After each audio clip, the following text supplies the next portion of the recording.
Sir yes sir yes sir. ഇപ്പൊ കേൾക്കാം, ഇപ്പൊ ക്ലിയർ ആണ്. ഇപ്പൊ ഓക്കെ ക്ലിയർ ആണ് ഡോക്ടർ. കേൾക്കാം, പറഞ്ഞോളൂ. Okay okay okay.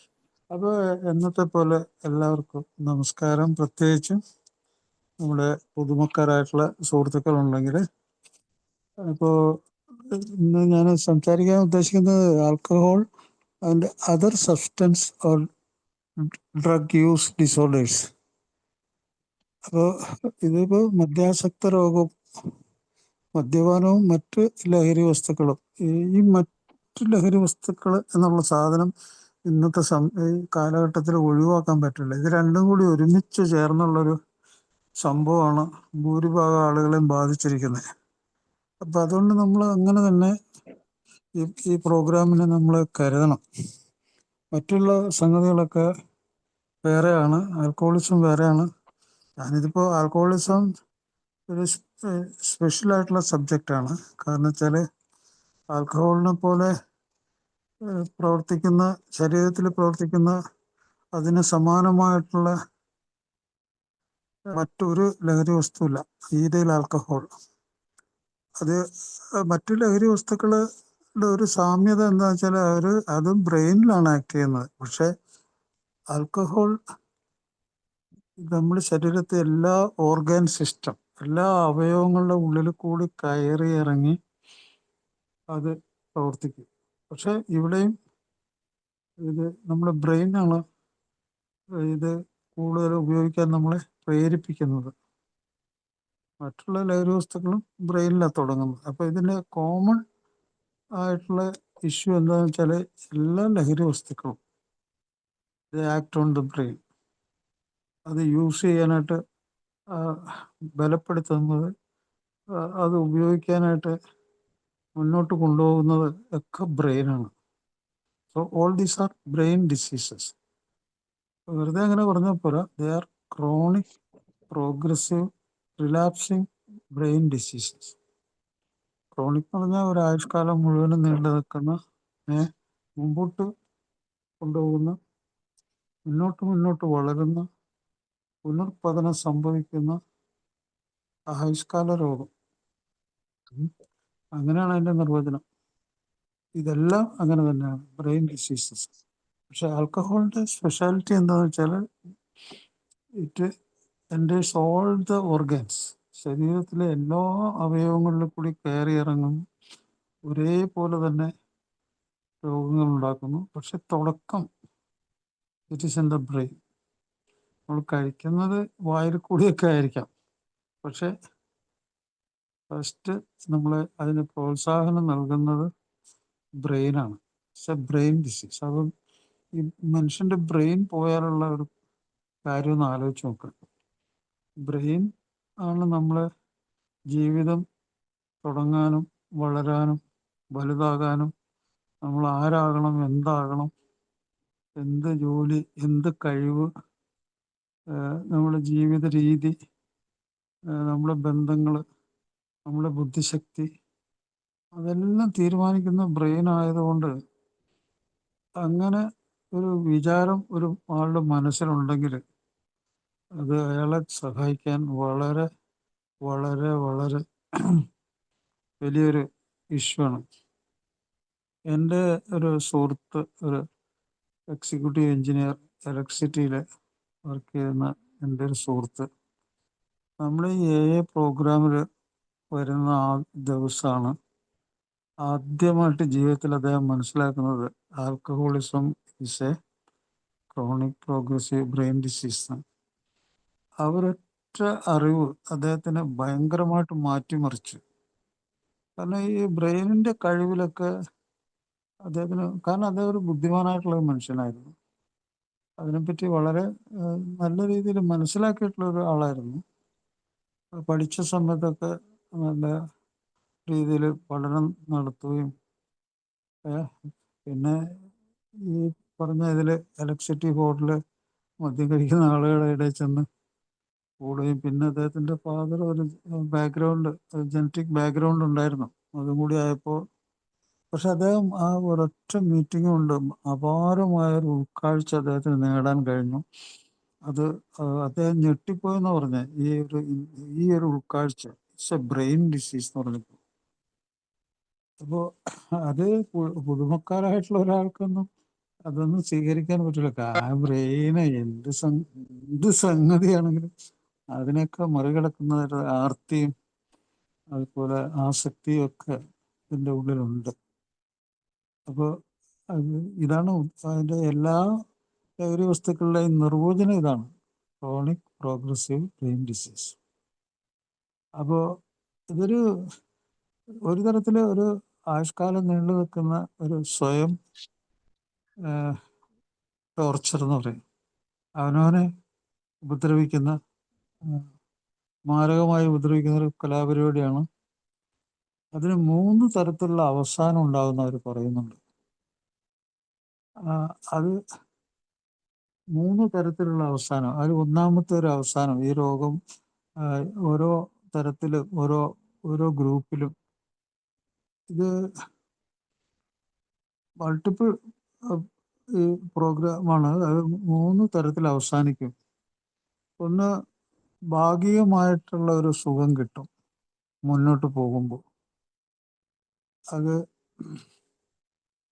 Multiple beginning and endings. പല പ്രാവശ്യം തുടക്കവും പല പ്രാവശ്യം അവസാനിക്കുകയും ചെയ്യും. അതായത് കുറച്ച് കാലത്തേക്ക് ഒരു ചികിത്സ, അത് പിന്നെ നിർത്തിവെക്കും, പിന്നെ റിലാപ്സ് ആവും, പിന്നെ മുമ്പോട്ട് പോകും. അങ്ങനത്തെ ഒരു കൂട്ടർ. അപ്പൊ ഈ സമയത്ത് മറ്റ് രോഗങ്ങൾ അയാളെ കൂടാതെ അയാൾ അറിയില്ല. അയാൾ വിചാരിക്കുന്നത് ഞാൻ ഈ ആൽക്കഹോൾ മാത്രമേ കഴിക്കുന്നുള്ളൂ, അതുകൊണ്ട് ഇന്ന് പ്രശ്നം മാത്രമേ ഉള്ളൂ, ഇത് വലിയ പ്രശ്നമല്ല. പക്ഷെ അയാള് ലോകത്തിലെ തന്നെ ഏറ്റവും വിഖ്യാതമായിട്ടുള്ള ആധികാരിക പുസ്തകങ്ങളിൽ നോക്കിയാൽ അറിയാം, ഇത് മാനസിക രോഗത്തിന്റെ പട്ടികയിൽ എഴുതി വെച്ചേക്കണം. സ്ഥിരം കുറെ നാൾ മദ്യം ഇങ്ങനെ കഴിച്ചുകൊണ്ടിരിക്കുന്ന ഒരാളെ ഒരു മാനസിക രോഗം അല്ലെങ്കിൽ സ്വഭാവ രോഗത്തിന്റെ പട്ടികയിൽപ്പെടുത്തിയേക്കണം. അപ്പോൾ ആ ഒരു ചിന്ത വളരെ ഹെൽപ്ഫുള്ളാണ്. ഞാൻ ഇങ്ങനെ ഒരു രോഗാവസ്ഥയുടെ ഉള്ളിലാണ് കിടക്കുന്നത്, അതുകൊണ്ട് അതിൽ നിന്ന് എങ്ങനെയായാലും എനിക്ക് പുറത്തിയാടണം. ആ ഒരു ചിന്ത, അത് തുടക്കക്കാരനത് ഓർത്തിരിക്കുന്നത് നല്ലതാണ്. അപ്പോൾ എനിക്ക് ഇങ്ങനെയുള്ള രോഗത്തിലേക്കൊന്നും പോകേണ്ട ആവശ്യമില്ല, ഏതായാലും ഇതെവിടെ അവസാനിപ്പിക്കാം. അപ്പൊ ഇതിന്റെ കൂടെ ഈ ഉള്ളിലേക്ക് കടന്നു വരുന്ന ഈ രോഗം, ഈ മാനസിക രോഗം, പെരുമാറ്റ രോഗം, അതിൻ്റെയൊക്കെ പട്ടികയിൽ പെടുക എന്ന് പറഞ്ഞാൽ തന്നെ ഭയങ്കര ഒരു സംഗതിയാണ്. ഇതിൻ്റെ കൂടെ മറ്റ് പല രോഗങ്ങളും, ഈ പകർച്ചവ്യാധികളല്ലാത്ത രോഗങ്ങളുണ്ട്. അത് ഞാൻ ഇതിനു മുമ്പൊക്കെ പറഞ്ഞിട്ടുണ്ട്. അതായത് ഈ പ്രമേഹ രോഗം, രക്തസമ്മർദ്ദ രോഗം, കരൾ രോഗം, വൃക്ക രോഗം. ഈ രോഗം ഒക്കെ പാരമ്പര്യമായിട്ടുള്ളവരും ഇത് മദ്യം കൂടെ ചെല്ലുമ്പോഴത്തേക്കും എന്തൊക്കെ ബാധിക്കുമെന്നറിയോ? ഈ രോഗങ്ങൾ കൂടുതലാവും. ഞാനിപ്പോൾ ഈയിടെയായിട്ടൊരു റിഹാബ് സെന്ററിൽ പോകുമ്പോൾ അവിടെ നമ്മളെ സഹായിക്കുന്ന റിക്കവറിങ് ആൽക്കഹോളിക്സ് ഒക്കെ ഉണ്ട്. അവരെ ഈ സുഖന്റെ ലക്ഷണങ്ങളൊക്കെ ഞാൻ പറഞ്ഞു കൊടുക്കുകയൊക്കെ ചെയ്യും. അവരോട് ഞാൻ പറഞ്ഞ്, ഈ വിഡ്രോവൽ സിംറ്റം, പിന്മാറ്റ ലക്ഷണമുള്ളവർ നിങ്ങൾ നോക്കിക്കോളൂ. അപ്പോൾ അവർക്ക് പ്രഷർ നോക്കാനും അതുപോലെ പൾസ് നോക്കാനും ഉപകരണങ്ങളുണ്ട്, അതുപോലെ ഗ്ലൂക്കോസിൻ്റെ അളവ് നോക്കാനൊക്കെ അവർക്കറിയാം. അപ്പോൾ അവർ പ്രഷർ നോക്കുമ്പോൾ വിഡ്രോവൽ പീരീഡിലുള്ള ആൾക്കാർക്ക് ഭയങ്കര BP. വാസ്തവത്തിൽ ഒരു മദ്യാസക്തൻ ഇതിൻ്റെ ഉള്ളിൽ കൂടി പോകുമ്പോഴത്തേക്കും ഈ അയാൾക്ക് പ്രഷർ ഉണ്ടെങ്കിൽ അത് വലിയൊരു പ്രശ്നമായിരിക്കും. പ്രഷർ ഇല്ലാതെ തന്നെ അയാൾക്ക് ഈ വിഡ്രോവൽ പീരീഡ്, അതായത് പിന്മാറ്റ ലക്ഷണത്തിൻ്റെ സമയത്ത് അല്ലെങ്കിൽ മദ്യം കുറച്ച് കുറയ്ക്കുമ്പോൾ അയാൾ BP അങ്ങ് മുകളിലേക്ക് പോകും. ആ BP ഈ വിഡ്രോവലിനുള്ള ചികിത്സ കൊടുക്കുമ്പോൾ തന്നെ അത് കുറച്ചൊക്കെ. പക്ഷെ വളരെ ഹൈ ആയിട്ട് പോവുകയാണെങ്കിൽ പ്രഷറിൻ്റെ മരുന്ന് തന്നെ കൊടുക്കേണ്ടി വരും. അതൊക്കെ ഭയങ്കര അറിവുകളാണ്. കാരണം ഈ ആള് അതിൻ്റെ ഉള്ളിൽ വല്ല സ്ട്രോക്ക് വന്നു ഹാർട്ട് അറ്റാക്ക് ആയിട്ടൊക്കെ മരിച്ചു. ഈ പണ്ടൊക്കെ ഡി അഡിക്ഷൻ സെന്ററിൽ എത്തുന്ന ഒരു ആൾക്കാരൊക്കെ എങ്ങനെയൊക്കെ രക്ഷപ്പെട്ടു പോകും. കാരണം വെച്ചാൽ ഇപ്പോൾ വളരെ കൃത്യമായിട്ടുള്ള ചികിത്സ ഇല്ലെങ്കിലുണ്ടല്ലോ പ്രശ്നമാവും. കാരണം ഈ പിന്മാറ്റ ലക്ഷണത്തിൽ തന്നെ 5 മുതൽ 15% ആൾക്കാർ മരിക്കാൻ സാധ്യതയുണ്ട്. ഇപ്പോൾ ഏറ്റവും നല്ല ചികിത്സകളുണ്ട്, അതിനൊന്നും ഭയപ്പെടേണ്ട ആവശ്യമില്ല. പിന്മാറ്റ ലക്ഷണം എന്താണെന്ന് അറിയാൻ പാടില്ലാത്തവരോട് പറയുകയാണ്. അത് ഭയങ്കര ഭീകരാവസ്ഥയാണ്. അത് ശരിയായിട്ടുള്ള ഒരു ചികിത്സ വേണം. പല ആൾക്കാരും മദ്യത്തിന്റെ അളവ് കുറച്ച് കുറച്ച് കൊണ്ടുവന്ന് കുറച്ചൊരു മാലയൊക്കെ ഇട്ട് നോമ്പൊക്കെ നോക്കിയൊക്കെ ചിലപ്പോഴൊക്കെ ശരിയായി പോവും. എപ്പോഴും ശരിയാവണം നിർബന്ധമൊന്നുമില്ല. അപ്പൊ അത് വളരെ സയന്റിഫിക് ആയിട്ട് കൈകാര്യം ചെയ്യുന്ന ഒരു അവസ്ഥയാണ്. പിന്നെ മറ്റൊന്ന്, ഈ മരുന്നുകൾ, പ്രമേഹത്തിന്റെ മരുന്നുകൾ, പ്രഷറിന്റെ മരുന്നുകൾ, ഇതൊക്കെ മദ്യമായിട്ട് കൗണ്ടറാക്ട് ചെയ്യും. തലച്ചോറിലുള്ള ആക്ഷന്, അതുപോലെ അവയവങ്ങളിലുള്ള ആക്ഷന്, കിഡ്നിയിലുള്ള ആക്ഷനൊക്കെ ആകെപ്പാടെ തകരാറിലാവും ഈ മരുന്നും മദ്യവും എല്ലാം കൂടി ചെല്ലും. അപ്പോൾ അതൊരു വലിയ പ്രശ്നം തന്നെയാണ്. അത് ശരിക്കും ഡോക്ടറുകൾ പറയുകയൊക്കെ തന്നെ വേണം. പിന്നെ ഈ മദ്യം കഴിക്കുന്ന കാര്യം പറയുകയും അതിനനുസരിച്ചുള്ള ചികിത്സയും ചെയ്യണം. അപ്പൊ ആ തരത്തിൽ നോക്കുകയാണെങ്കിൽ ഇങ്ങനെയുള്ള ഒരാള് എന്തിലൊക്കെ കൂടി കടന്നു പോകും. അയാൾ കടന്നു പോകാത്ത സംഗതികൾ വളരെ ചുരുക്കാന്ന് പറയും. ഫാമിലി സെപ്പറേഷൻ, അതുപോലെ തന്നെ ആക്സിഡന്റുകൾ, സൂയിസൈഡൽ, ഹോമിസൈഡൽ ആയിട്ടുള്ള IDS, HIV, chronic liver disease, kidney disease, heart attack, അതുപോലെ malignancy, cancer, gastro industrial system cancer, അതുപോലെ ലിവർ പലതരത്തിൽ മാറി മാറിക്കൊണ്ടിരിക്കുന്ന അവസ്ഥ, ലിവറിലെ രക്തക്കൊഴലുകളൊക്കെ വീർത്ത് അത് അന്നനാളത്തിലേക്കുള്ള കണക്ഷനിൽ വെച്ച് അത് പൊട്ടി രക്തം ഛർദ്ദിച്ച് എത്രയോ ആൾക്കാരങ്ങനെ. ഇപ്പോൾ ലോകാരോഗ്യ സംഘടന സമ്മതിച്ചിരിക്കുന്നു. എന്താണ് ലോകത്തിലും ഈ മൂന്നാമത്തെ കാരണം, ഏറ്റവും കൂടുതൽ ആളുകൾ മരിക്കുന്ന മൂന്നാമത്തെ കാരണം ആൽക്കഹോൾ യൂസ് കൊണ്ടാണ്, മദ്യത്തിന്റെ ഉപയോഗം കൊണ്ടാണ്. അത് ലോകാരോഗ്യ സംഘടന തുറന്ന് സംഭവിച്ചേക്കണം. പക്ഷെ അതിനപ്പുറം ആൽക്കഹോൾ ഉപയോഗിക്കുന്നവർ മറ്റൊരു ലഹരി ഉപയോഗിക്കുന്നുണ്ട്. അതിൽ പ്രധാനം നിക്കോട്ടിൻ ഉള്ള സിഗരറ്റാണ്, ടെബാക്കോ. സിഗരറ്റ് അല്ലാതെ തന്നെ മറ്റു തരത്തിലുള്ള പുകയില. ഇത് രണ്ടും കൂടി ആകുമ്പോൾ നമ്പർ 1 ആണ് രണ്ടും കൂടി. അത് തന്നെയല്ല, ഇത് ലോകത്തിലെ എല്ലാ രാജ്യങ്ങളും ലൈസൻസ് കൊടുത്തേക്കുന്ന രോഗം ഉപയോഗ സംഗതികളാണ്. ഇത് ഉപയോഗിക്കാൻ ലൈസൻസ് കൊടുത്തിട്ടുണ്ട്. അതുകൊണ്ട് തന്നെ ഏറ്റവും കൂടുതൽ ഗവൺമെന്റിന് വരുമാനങ്ങൾ, ഏറ്റവും കൂടുതൽ മരണം. അപ്പോൾ ഇതൊക്കെ നമ്മൾ അറിയുമ്പോഴും കേൾക്കുമ്പോഴൊക്കെ ഒരു ഇങ്ങനെ ഇതൊക്കെ ഉപയോഗിക്കുന്ന ഒരു പൗരൻ ഒരു വലിയ ഒരു രോഗമായിട്ട് മരിക്കുന്നു, അവനും അവൻ്റെ കുടുംബവും ഇല്ലാതാവുന്നു. അപ്പൊ അവരൊക്കെ ശത്രുക്കളാണ് ഒരു രാജ്യത്തെ. അപ്പൊ ഏത് തരത്തിലും ഒരു രാജ്യം ഇങ്ങനെയുള്ള കാര്യങ്ങൾക്കൊരു മുൻഗണന കൊടുക്കുകയും, അപ്പോൾ തന്നെ ലോകത്തിൽ നിന്ന് ഏറ്റവും കൂടുതൽ ആക്സിഡന്റ്, ഈ ട്രാഫിക് ആക്സിഡന്റ് മദ്യത്തിന്റെ ഉള്ളിലാണ്. അത് അമേരിക്ക തന്നെ പറയുന്നുണ്ട്, 28% ആക്സിഡന്റ് മദ്യത്തിന്റെ ഉള്ളിൽ. അത് നിസ്സാര സംഗതിയൊന്നുമല്ല. അപ്പൊ അത് ഈ അവസ്ഥകൾ, അതുപോലെ ഇതിന്റെ കൂടെ തന്നെ മരണമില്ലാ രീതിയിലുണ്ട്, ആക്സിഡന്റ് ഉണ്ട്. ഈ പറഞ്ഞ കാര്യങ്ങളെല്ലാം ഞാൻ പല പ്രാവശ്യം പറഞ്ഞിട്ടുള്ളതാണ്. അപ്പൊ ഇതൊക്കെ ഒരു രീതിയിലുള്ള ഇതാണ്. കുടിച്ചും കുടി നിർത്തിയും മുമ്പോട്ട് പോകുന്നു. ഹലോ, കുടിച്ചും കുടി നിർത്തി കേൾക്കുന്നില്ലേ? കേൾക്കാം, പറഞ്ഞോളൂ.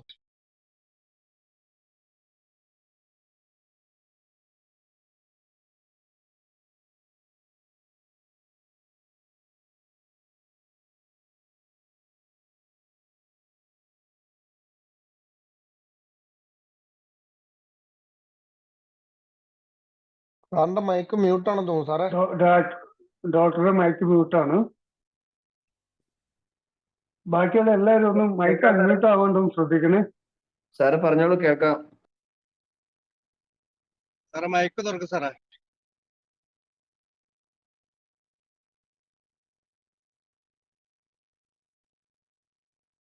ഡോക്ടറുടെ മൈക്ക് മ്യൂട്ടാണ്. ഇപ്പോഴും ശരിയായോ? ഇപ്പൊ കേൾക്കാം സാർ. ഇപ്പൊ ശരിയായി.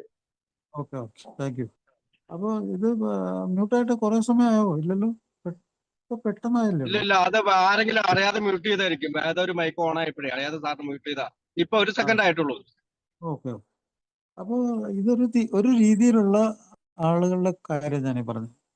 മനസ്സിലല്ലേ? ഒന്നോ അതിലധികമോ മദ്യവും മറ്റു ലഹരി വസ്തുക്കളൊക്കെ ചേർന്ന് ഇങ്ങനെ ഇടയ്ക്കിടയ്ക്ക് റിലാപ്സും ഇടയ്ക്കിടയ്ക്ക് കുളിയൊക്കെ ആയിട്ട് പോകുന്നു. പിന്നെ ഇവരുടെയൊക്കെ ലീഗൽ ആയിട്ടുള്ള ഇൻവോൾവ്മെന്റ്, അതായത് നിയമപരമായിട്ടുള്ള ഇവരുടെ ഇൻവോൾവ്മെന്റ്, അത് പറയാതിരിക്കാൻ പറ്റില്ല. അതിൽ പല ആൾക്കാരും ജയിലിലാണ്, പല ആൾക്കാരും കൊലപാതകത്തിന് ഭയങ്കര കണ്ടിന്യൂസ് ആയിട്ടുള്ള ശിക്ഷ, വധശിക്ഷ ഒക്കെ, അങ്ങനെ വലിയ ശിക്ഷകളൊക്കെ ഏറ്റുവാങ്ങിച്ച് കൂടെ കൂടെ കോടതി കയറി ഇറങ്ങിയൊക്കെ നടക്കുന്ന ആൾക്കാർ ധാരാളം പേരുണ്ട് ഈ ഗ്രൂപ്പിൽ.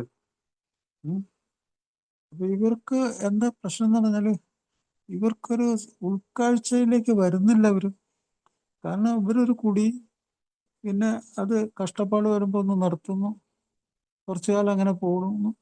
അതിനിടയ്ക്ക് ഇവര് ജയിലിൽ അകപ്പെടുന്നില്ല, പോലീസിന്റെ കയ്യിൽ ചിലപ്പോൾ ഭാഗ്യം കൊണ്ട് അകപ്പെടുന്നില്ല, ചിലപ്പോൾ ഒരു വാർണിംഗ് മാത്രം, അല്ലെങ്കിൽ തൽക്കാലത്തേക്കുള്ള ഒരു കരൾ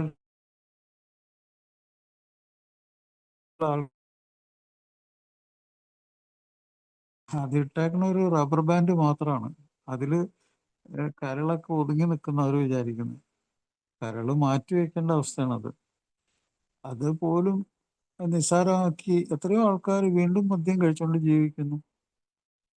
അപ്പോൾ ഇത് ഒരു വല്ലാത്തൊരു അവസ്ഥയാണ് കേട്ടോ. ഇത് ഭയങ്കര ഭീകരാവസ്ഥയാണ്. ഇങ്ങനെയുള്ള ആൾക്കാർ ഇങ്ങനെ മൾട്ടിപ്പിൾ റിലാപ്സും മൾട്ടിപ്പിൾ നിർത്തിവെക്കലും പിന്നെ സ്റ്റാർട്ട് ചെയ്യലും പിന്നെ ഈ രോഗത്തിന്റെ ഉള്ളിൽ കൂടി ഇങ്ങനെ നിരന്തരം ആശുപത്രി കൂടി പോകലും, അത് വലിയ സൂക്കേടാണത് ശരിക്കും. ആ ഒരു ഗ്രൂപ്പ് വലിയൊരു. പിന്നെ രണ്ടാമത്തെ ഒരു ഗ്രൂപ്പ് ഒരു വളരെ മിടുക്കന്മാരായിട്ടുള്ള ആൾക്കാർ. അവര് ഇപ്പോൾ ഈ പ്രോഗ്രാമൊക്കെ എത്തുന്നതിന് മുമ്പ് തന്നെ, അതിലൊക്കെ കയറുന്നതിന് മുമ്പ് തന്നെ സ്വന്തം ജീവിതത്തിൽ അവര് കുറച്ച് പരിക്ക് പറ്റാൻ തുടങ്ങുമ്പോൾ തന്നെ അവർ ഇതിൽ നിന്ന്, ഈ പരിപാടിയിൽ നിന്ന് എക്സിറ്റ് ചെയ്യും. അവര് സ്വയം എക്സിറ്റ് ചെയ്യും. അവര് സ്വാഭാവികമായിട്ട് അവരുടെ ഈ നിർത്തിവെക്കലിൽ കൂടി അവർക്ക് വന്ന മാറ്റങ്ങൾ അവർ തന്നെ അസസ് ചെയ്യും. അവരാരോടും പറയൂല അങ്ങനെ കുടിച്ചു നടക്കുന്ന ആളാണെന്ന്. പക്ഷെ അവർ കുടിച്ചു നടക്കുന്ന ആൾക്കാർ തന്നെയാണ്. പക്ഷെ അവർക്ക് ഒരു ഗുണം വെച്ചാൽ അവരുടെ സെൽഫ് അണ്ടർസ്റ്റാൻഡിങ്, സ്വയം മനസ്സിലാക്കൽ, അതുപോലെ തന്നെ അവരുടെ കുടുംബത്തിന്റെ കുറച്ചൊരു സപ്പോർട്ടൊക്കെ, ഒരു മുന്നറിയിപ്പും സപ്പോർട്ടും പരിലാളനകളൊക്കെ അവർ ആലോചിക്കാനും ചിന്തിക്കാനും പ്രേരിപ്പിക്കും. പിന്നെ അവർ they are very intelligent people. അപ്പൊ അവര് ഇങ്ങനെ ഒത്തിരി അവയവങ്ങൾക്ക് നാശം സംഭവിക്കുന്നതിന് മുമ്പൊക്കെ തന്നെ അവര് സ്വയം ചികിത്സയിൽ കൂടി, സ്വയം ചികിത്സ എന്ന് പറയുന്നത് എന്താണ്? നിർത്തിവെക്കലാണ്. ഈ പ്രോഗ്രാമിൽ കാണുന്ന പോലെ ടോട്ടൽ അബ്സ്റ്റിനൻസ്, അല്ലെങ്കിൽ കുറച്ച് കാലമായിരിക്കും അവരുടെ ലക്ഷ്യം, 1 വർഷം അല്ലെങ്കിൽ 2 വർഷം. അപ്പൊ ഈ 2 വർഷം കഴിയുമ്പോഴത്തേക്കും തുടങ്ങി കഴിയുമ്പോൾ വീണ്ടും അവശത അനുഭവിക്കുമ്പോൾ ചില ആൾക്കാർ അത് പെർമനന്റ് ആയിട്ട് ഇനി വേണ്ട. ചില ആൾക്ക് അവരുടെ ജീവിതത്തിൽ അവരുടെ ജോലിയിലുള്ള പ്രൊമോഷൻ അത് ബാധിച്ചു. ആ ജോലി ചിലപ്പോൾ വാർണിംഗ് ഒക്കെ കിട്ടി, ചിലപ്പോൾ വീട്ടിലൊക്കെ ഒരു വലിയ ഇനി ഒരിക്കലും ഒരുമിച്ച് കൂടിച്ചേർന്ന് ജീവിക്കാൻ പറ്റില്ല എന്നൊക്കെയുള്ള വലിയ ഭീതിയുള്ള ആ അവസ്ഥയൊക്കെ വന്നപ്പോൾ അവര് പലതരത്തിൽ ചിന്തിച്ചു. അവരെ സഹായിക്കാൻ ചില നല്ല സുഹൃത്തുക്കളൊക്കെ ഉണ്ടായി. അങ്ങനെ സപ്പോർട്ടൊക്കെ കിട്ടിയ ആൾക്കാര് അവര് വളരെ മെച്ചപ്പെട്ടു. പിന്നെ അവർ ഈ കാര്യമൊന്നും ആരോടും പറഞ്ഞു നടന്നിട്ടുമില്ല അധികം. ഇതിങ്ങനെയുള്ള രക്ഷപ്പെടലുള്ള ആൾക്കാർ സ്വന്തം ജീവിതത്തിലെ അനുഭവം കൊണ്ട്, ഡാമേജ് കൊണ്ട് ഒക്കെ, അവരിൽ പല ആൾക്കാർക്കും ഉള്ളൊരു പദ്ധതിയുണ്ട്, ഒരു പരിപാടിയുണ്ട്. അവർ മാസത്തിൽ ലിവർ ഫങ്ഷനൊക്കെ ടെസ്റ്റ് ചെയ്യും, കരൾ പരിശോധന. അതായത് ഈ ഡോക്ടർമാർ പിന്നെ വലിയ ഉദ്യോഗസ്ഥന്മാരൊക്കെയാണ് കേട്ടോ അങ്ങനെയുള്ള ടെസ്റ്റുകളൊക്കെ കൂടെ ചെയ്ത് സ്വയം പരിശോധന നടത്തി ഇപ്പോൾ പ്രശ്നമില്ല. പിന്നെ ചില മരുന്നുകളൊക്കെ ഉണ്ടല്ലോ, കരൾ സുരക്ഷിതമായാൽ ജീവിതം സുരക്ഷിതമായി, ഇങ്ങനെ തട്ടിപ്പ് നടത്തുന്ന, അതിലൊക്കെ ചെന്ന് ഇങ്ങനെയുള്ള ആൾക്കാർ എനിക്ക് ഡോക്ടർമാർ തന്നെ കരൾ സുരക്ഷിതമാക്കാൻ ഈ മരുന്നും കാമലാരിയൊക്കെ കഴിച്ചു നടന്ന ആൾക്കാരൊക്കെ, അത് കാവലാരും കഴിച്ച് മദ്യം കഴിച്ചാണെന്ന് പല ആൾക്കാരൊന്നും ജീവിച്ചിരിപ്പില്ല. കാരണം വെച്ചാൽ അങ്ങനെ കരൾ സുരക്ഷിതമാവുമൊന്നുമില്ല. അപ്പോൾ അത് അങ്ങനെ രക്ഷപ്പെടുന്ന ഒരു പ്രോസസ്സിങ്, അത് പല ആൾക്കാരും അത് അറിഞ്ഞിട്ടുണ്ടാവില്ലെന്ന് എനിക്ക് തോന്നുന്നു. ഇത് അവർക്ക് മൾട്ടിപ്പിൾ ഓർഗൻ ഡാമേജ് ഒന്നും അധികം ഉണ്ടാകാറില്ല. അവർക്ക് അവരെ പറ്റി കുറച്ച് പേടിയുള്ള ആൾക്കാരാണ്. പിന്നെ ഈ നിർത്തിവെക്കൽ കഴിഞ്ഞപ്പോഴത്തേക്ക് ഒരു പുതിയ കാഴ്ചപ്പാട് അവർക്കുണ്ടായി. അവരുടെ ജീവിതം നിർത്തിവെക്കുമ്പോൾ ഇത് സ്വയം മാറി കുറെ അംഗീകാരം കിട്ടി. അത് ആ സെൽഫ് അവയർനെസ് കൊണ്ടാണ്. പിന്നെ മറ്റൊരു ഗ്രൂപ്പാണ് നമ്മുടെ എ ഗ്രൂപ്പിൽ വന്നിട്ടുള്ള. അത് പല ആൾക്കാർക്കും പല ഡാമേജ് ഉണ്ടായിരുന്നു. പക്ഷെ പല ആളുകൾക്കും വളരെ അധികം ഡാമേജ് ഉണ്ടായിട്ടും അവർ ഇതിനോട് ഒട്ടിപ്പിടിച്ച് നിന്ന ആൾക്കാരൊക്കെ ജീവിതം തിരിച്ചു കിട്ടിയ രീതിയിൽ അവർക്ക് മുന്നോട്ട് പോകാൻ പറ്റി. കാരണം അവർ ഈ പ്രോഗ്രാം നെഞ്ചിലേറ്റി. അവർക്ക് മനസ്സിലായി ഇനി എൻ്റെ ഒരു സുഹൃത്ത് പറഞ്ഞ പോലെ ഇത് അവസാനത്തെ കച്ചിത്തുരുമ്പാണ്. ഇത് അവസാനത്തെ കച്ചിത്തുരുമ്പാണ്. ഇതിൽ നിന്ന് പിടിവിട്ടാൽ ഇനി ഇല്ല എന്ന് മനസ്സിലാക്കിയ ചില ആൾക്കാർ അവർക്ക് ഒത്തിരി പ്രശ്നങ്ങളുണ്ടായിരുന്ന, കൂടുതലും അവർക്ക് സൈക്കോളജിക്കൽ പ്രോബ്ലം, ഫാമിലി പ്രോബ്ലംസ് ആയിരുന്നു. അത് ഡോക്ടർ നിർബന്ധിച്ച് തന്നെ ചില ടെസ്റ്റുകളൊക്കെ ചെയ്ത് പല ആളുകളും ലിവർ ഡിസീസൊക്കെ ഉണ്ടായിട്ടും ഈ പ്രോഗ്രാം അനുസരിച്ച് ജീവിച്ചപ്പോൾ അവർക്ക് ലിവർ ഡിസീസ് ഉണ്ടായവർ പോലും ലിവർ ഡിസീസ് റിവേഴ്സ് ചെയ്തു. അത് കുറേ മാറ്റങ്ങൾ വന്നു. ആ മാറ്റത്തിൽ കൂടി അവരുദ്ദേശിച്ച ഒരു ആയുസ്സൊക്കെ അവർക്ക് ജീവിക്കാൻ പറ്റി.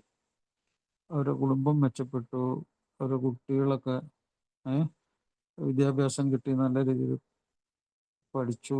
അങ്ങനെ ഒത്തിരി അനുഗ്രഹങ്ങൾ അവർക്ക് കിട്ടി ഈ പ്രോഗ്രാമിൽ വന്നവർക്ക്. അവരെ കൊണ്ട് സമൂഹത്തിന് ഗുണം. അവരാണ് ശരിക്കും ഈ മദ്യാസക്ത രോഗത്തെ കുറിച്ച് ലോകത്തിന് അറിവുണ്ടാക്കി കൊടുത്തതും അല്പമെങ്കിലും ദരിദ്രരും ഇനി മുന്നോട്ട് ജീവിതമില്ല എന്ന് കരുതിയ ആളുകൾക്ക് ഒരു താങ്ങും തണലായിട്ട് നിന്ന് അവർക്ക് ഈ രോഗത്തെക്കുറിച്ചുള്ള അറിവ് പങ്കിടാനും കുറേ ആൾക്കാരെ രക്ഷപ്പെടുത്താനും കഴിഞ്ഞു. അതുകൂടാതെ ഇതിൻ്റെ സ്ഥാപകർ പറഞ്ഞ പോലെ ഉള്ള ഒരു സ്നേഹം, ഒരു കൂട്ടിപ്പിടുത്തം, ആ ബോണ്ടിങ്, അത് അവരുടെ ശക്തമായതുകൊണ്ട് ലോകമെമ്പാടുമുള്ള ആ സുഹൃത്തുക്കൾക്ക് ഇതിന് വളരെ സ്വാധീനം. ഞാൻ വായിച്ചിട്ടുള്ള പുസ്തകങ്ങളിൽ ഏറ്റവും വലിയ പുസ്തകത്തിൽ പറഞ്ഞേക്കുന്നത്, അതിൻ്റെ ഫ്രണ്ട് പേജിൽ തന്നെ alcoholics Anonymous is the text book of alcoholism എന്ന് പറഞ്ഞത്.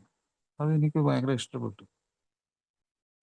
അതുകൊണ്ട് ഞാൻ ആ പുസ്തകം മുഴുവനും വായിച്ചു തീർത്ത. അവർ പറഞ്ഞെന്താ പറയുക, Alcoholics Anonymous is the text book of alcoholism. ആൽക്കഹോളിസത്തെ കുറിച്ചുള്ള ഒരു പുസ്തകം പറയുകയാണെങ്കിൽ ഈ പ്രോഗ്രാം, ഈ ആൽക്കഹോളിക്സ് അനോണിമസ് ദ ബുക്ക്, അതാണ് എൻ്റെ പാഠപുസ്തകം എന്ന് പറഞ്ഞത്. അക്ഷരം പ്രതി ശരിയാണ്. കാരണം മറ്റ് പരിഷ്കർത്താക്കളോ ഭരണാധികാരികളോ കാണാത്ത കാര്യങ്ങളൊക്കെ അവർ കണ്ടുപിടിച്ചു. അതെന്തൊക്കെയാണ്? ഒന്ന്, ഈ അറിവ് മറ്റുള്ളവരിലേക്ക് പങ്കുവെക്കുക എന്നുള്ളത്, അങ്ങനെ ഒരു സമൂഹത്തിന് രക്ഷപ്പെടുത്തുക എന്നുള്ള ഒരു രസകരം ഭാരപ്പെട്ടതായിട്ടുള്ളൊരു ജോലി. മറ്റൊന്ന്, അവരുടെ കുടുംബങ്ങൾക്ക് ഒരു സമാധാനം, അവർക്ക് ജീവിക്കാൻ ഒരവസരം ഉണ്ടാക്കാൻ വേണ്ടി അവരെക്കുറിച്ചും ആലോചിച്ചു. അതിൻ്റെ സ്ഥാപകർ അതേക്കുറിച്ചും ആലോചിച്ചു. അങ്ങനെ അവർക്കും ജീവിക്കാൻ ഉള്ളൊരു അവസരം കിട്ടി. അതുകൂടാതെ അവരുടെ കുട്ടികൾക്കും ജീവിക്കാൻ പറ്റി. അതുകൊണ്ടാണ് എ സൊസൈറ്റി ഓഫ് ആൽക്കഹോളിക്സ് എന്ന് പറഞ്ഞു. ഒരു സൊസൈറ്റി, ആൽക്കഹോളിക്സിൻ്റെ ഒരു സൊസൈറ്റി എന്ന് പറഞ്ഞു കഴിഞ്ഞാൽ ഇത് മറ്റു രോഗത്തിനും എല്ലാം ബാധകം തന്നെയാണ്. എന്താണ്? ആ സൊസൈറ്റി എന്ന് പറഞ്ഞാൽ അവരുടെ ബന്ധുജനങ്ങൾ, ഭാര്യ അല്ലെങ്കിൽ ഭർത്താവ്, മദ്യപാനികൾ അങ്ങോട്ടും ഇങ്ങോട്ടും ആരും ആകാം, സ്ത്രീയോ പുരുഷനോ ആകാം. അപ്പോൾ അവരുടെ ബന്ധുക്കൾ, അവരുടെ സഹോദരങ്ങൾ, അച്ഛനമ്മമാർ, അതുപോലെ മക്കൾ, ഇങ്ങനെ അടങ്ങുന്ന അവരുടെ സുഹൃത്തുക്കൾ, അവരുടെ ജോലി സ്ഥലത്തുള്ളവർ, ഇതൊക്കെ കൂടി അടങ്ങുന്ന ഒരു സമൂഹം. ആ സമൂഹത്തിനെ രക്ഷപ്പെടുത്താനായിട്ട് കഴിഞ്ഞു. അങ്ങനെ ചിന്തിച്ച ഒരു സർക്കാരും ആരും ഉണ്ടായിട്ടില്ല. ഏതെങ്കിലും ഒരു പഞ്ചായത്ത് പ്രസിഡന്റോ ഒരു മന്ത്രിയോ ഒരു ആള് വന്ന് അറിയാൻ പാടില്ലാത്ത ഈ കാര്യത്തെക്കുറിച്ച് എന്തെങ്കിലും ഭയങ്കര വലിയ സംഭവങ്ങളൊക്കെ പറഞ്ഞിട്ട് പോകുന്ന പോലെ അല്ല. ഇതിപ്പോ ആൽക്കോളിക്സ് അനോൺസിന്റെ ഈ മീറ്റിങ്ങുകൾ, പുറത്തുനിന്നുള്ള ആൾക്കാർ, ഇതിനെപ്പറ്റി അറിയാൻ പാടില്ലാത്ത ആൾക്കാർ വന്ന് ഘോരഘോരം പ്രസംഗിച്ചൊക്കെ ഉപദേശിച്ചൊക്കെ പോകുമ്പോൾ അവിടെ ഇരിക്കുന്ന ആൽക്കഹോളിക്സിനൊക്കെ അത് മനസ്സിലാവും. അതെ, അതാണ് നമ്മുടെ വില്യം ഡങ്കൻ സിൽക്കോർത്തിന്റെ വാക്കുകൾ വീണ്ടും ഞാൻ കടമെടുത്ത് പറയാണ്. ഇത്രമാത്രം പരപ്പുള്ള രോഗം ലോകത്തിൽ വേറെയില്ല. കാരണം അദ്ദേഹം 40,000 രോഗികളെ ആ കാലത്ത് ചികിത്സിച്ചിരുന്നു. അതിൻ്റെ എക്സ്പീരിയൻസ് ആണ്, അതിൻ്റെ അനുഭവമാണ്. 40,000 ആൾക്കാരെ. ഡോക്ടർ ബോബ് റിക്കവറി നടന്നതിന് ശേഷം ഓൺ റിക്കവറി നടന്നെന്ന് പറയാൻ പറ്റില്ല, ഓൺ റിക്കവറി അദ്ദേഹം 5,000-ലേറെ രോഗികളെ ചികിത്സിച്ചിരുന്നു, റിക്കവറി കഴിഞ്ഞ ഡോക്ടർ. അപ്പോൾ അതൊക്കെ സൂചിപ്പിക്കുന്നത് മദ്യാസക്ത രോഗത്തെക്കുറിച്ച് ആൽക്കഹോളിക്സ് അനോണിമസ് ഉണ്ടായിരുന്ന അറിവ്, അത് അനുഭവങ്ങളിലൂടെ ആർജിച്ചെടുത്ത അറിവാണ്. അതാണ് നമ്മൾ ഇന്ന് ഇവിടെ പങ്കുവയ്ക്കുന്നത്. ആ അനുഭവങ്ങളും ശക്തിയും പ്രതീക്ഷയും. ഈ 3 വാക്കുകൾ കേൾക്കാത്ത ഒരു എക്കാരൻ എയിൽ പോയിട്ടില്ലെന്ന് പറയാം. അനുഭവങ്ങളും ശക്തിയും പ്രതീക്ഷയും, അത് ഈ സമൂഹത്തിന് മൊത്തം അതാണ് കൊടുത്തേക്കുന്ന ഉപദേശങ്ങൾ. ആൽക്കഹോളിക്സിന്റെ ബന്ധുക്കളായിട്ടുള്ള അലനോൺകാർക്കും അലാറ്റിൻകാർക്കും എല്ലാം ഇത് തന്നെയാണ്. അനുഭവങ്ങളും ശക്തിയും പ്രതീക്ഷയും പരസ്പരം പങ്കുവയ്ക്കുക. അതിലൂടെ എന്താണ്? അറിവ്, തൻ്റെ ഈ മാരക രോഗാവസ്ഥയെക്കുറിച്ചുള്ള അറിവ്, ആ അറിവ് പങ്കുവയ്ക്കുക. അതെങ്ങനെ ബാധിക്കുന്നു എന്നുള്ളത് അറിവ് പങ്കുവയ്ക്കുക. അപ്പോൾ ഈ ആൽക്കഹോളിൻ്റെ ഈ വ്യാപനം, അതിനെപ്പറ്റി പറയുകയാണെങ്കിൽ അത് ഈ ലോകം ഉള്ള സമയം മുഴുവനും ഇതിൻ്റെ വ്യാപനം ഉണ്ടാവും. ഈ അവൈലബിലിറ്റി, അതായത് അത് കിട്ടാൻ സാധ്യതയുള്ള സ്ഥലം ലോകത്തിലെല്ലാ സ്ഥലത്തും ഉണ്ട്. താമസിക്കുന്നതിൻ്റെ തൊട്ടടുത്ത് ഒരു ഉണ്ടാവും, എല്ലാ പെട്ടിക്കടയിലുണ്ടാവും. അപ്പോൾ അഫോർഡബിലിറ്റി, ഈ അഫോർഡബിലിറ്റി വലിയൊരു സംഗതിയാണ്. വാങ്ങിക്കാൻ പണം ഇല്ലെങ്കിൽ പണം ഇരുന്ന് വാങ്ങിച്ചോ മോഷ്ടിച്ചോ ഒക്കെ കുടിക്കുന്നുള്ളത് എല്ലാവർക്കും അറിയാം. അതുപോലെ ഇത് കിട്ടാൻ ഉള്ള സ്ഥലത്ത് എത്തിച്ചേരുക, അതും ഒരു പ്രശ്നമല്ല. പിന്നെ എന്താണ്, ഇതിൽ ബുദ്ധിമുട്ടുള്ള കാര്യങ്ങൾ അവസാനത്തേക്ക് വരുവാണ്. അവയർനെസ്, എന്താണ് മദ്യപാന രോഗം. അതിപ്പോൾ ഇതിൽ വന്നേക്കുള്ള ആദ്യമായിട്ട് വന്നിട്ടുള്ള ഏതെങ്കിലും സുഹൃത്തുക്കളുണ്ടെങ്കിൽ, എന്നെ കേൾക്കുന്നവരുണ്ടെങ്കിൽ ഞാൻ പറയുന്നു, ഏറ്റവും വലിയ സംഭവം അതാണ്. ആ ധാരണ, എന്താണ് മദ്യാസക്ത രോഗം എന്നുള്ള ആ ധാരണ, അതാണ് അനുഭവങ്ങൾ പങ്കുവയ്ക്കൽ. എന്നിട്ട് അതിൻ്റെ ഉള്ള ആക്ഷൻ, അതിന് എന്ത് ആക്ഷനാണ് എടുക്കുന്നത്. അതുപോലെ അത് നിങ്ങളുടെ മനസ്സിൻ്റെ സമനിലയെ തെറ്റിച്ചിട്ടുണ്ടോ, അത് നിങ്ങൾക്കത് മാനസിക രോഗത്തിൻ്റെ ലക്ഷണങ്ങൾ ഉണ്ടായിട്ടുണ്ടോ, ഇത് വളരെ പ്രധാനപ്പെട്ടതാണ്. ഇപ്പോൾ അമേരിക്കയിലൊക്കെ ആണെങ്കിൽ ഒറ്റ ചോദ്യത്തിന് തന്നെ അയാൾക്ക് മാനസിക രോഗം ഉണ്ടെന്ന് അവർ പറയും. എന്താണത്? അവർ ചോദിക്കും, നിങ്ങൾ മദ്യം കഴിച്ച് വാഹനം ഓടിച്ചിട്ടുണ്ടോ, പ്രത്യേകിച്ചും വാഹനത്തിൽ മറ്റാൾക്കാരുള്ളപ്പോൾ. ഉണ്ടായിട്ടും ഇല്ല ചോദ്യം തന്നെ മാനസിക രോഗം ഉണ്ടോ എന്നുള്ളതിൻ്റെ ഇതാണ്.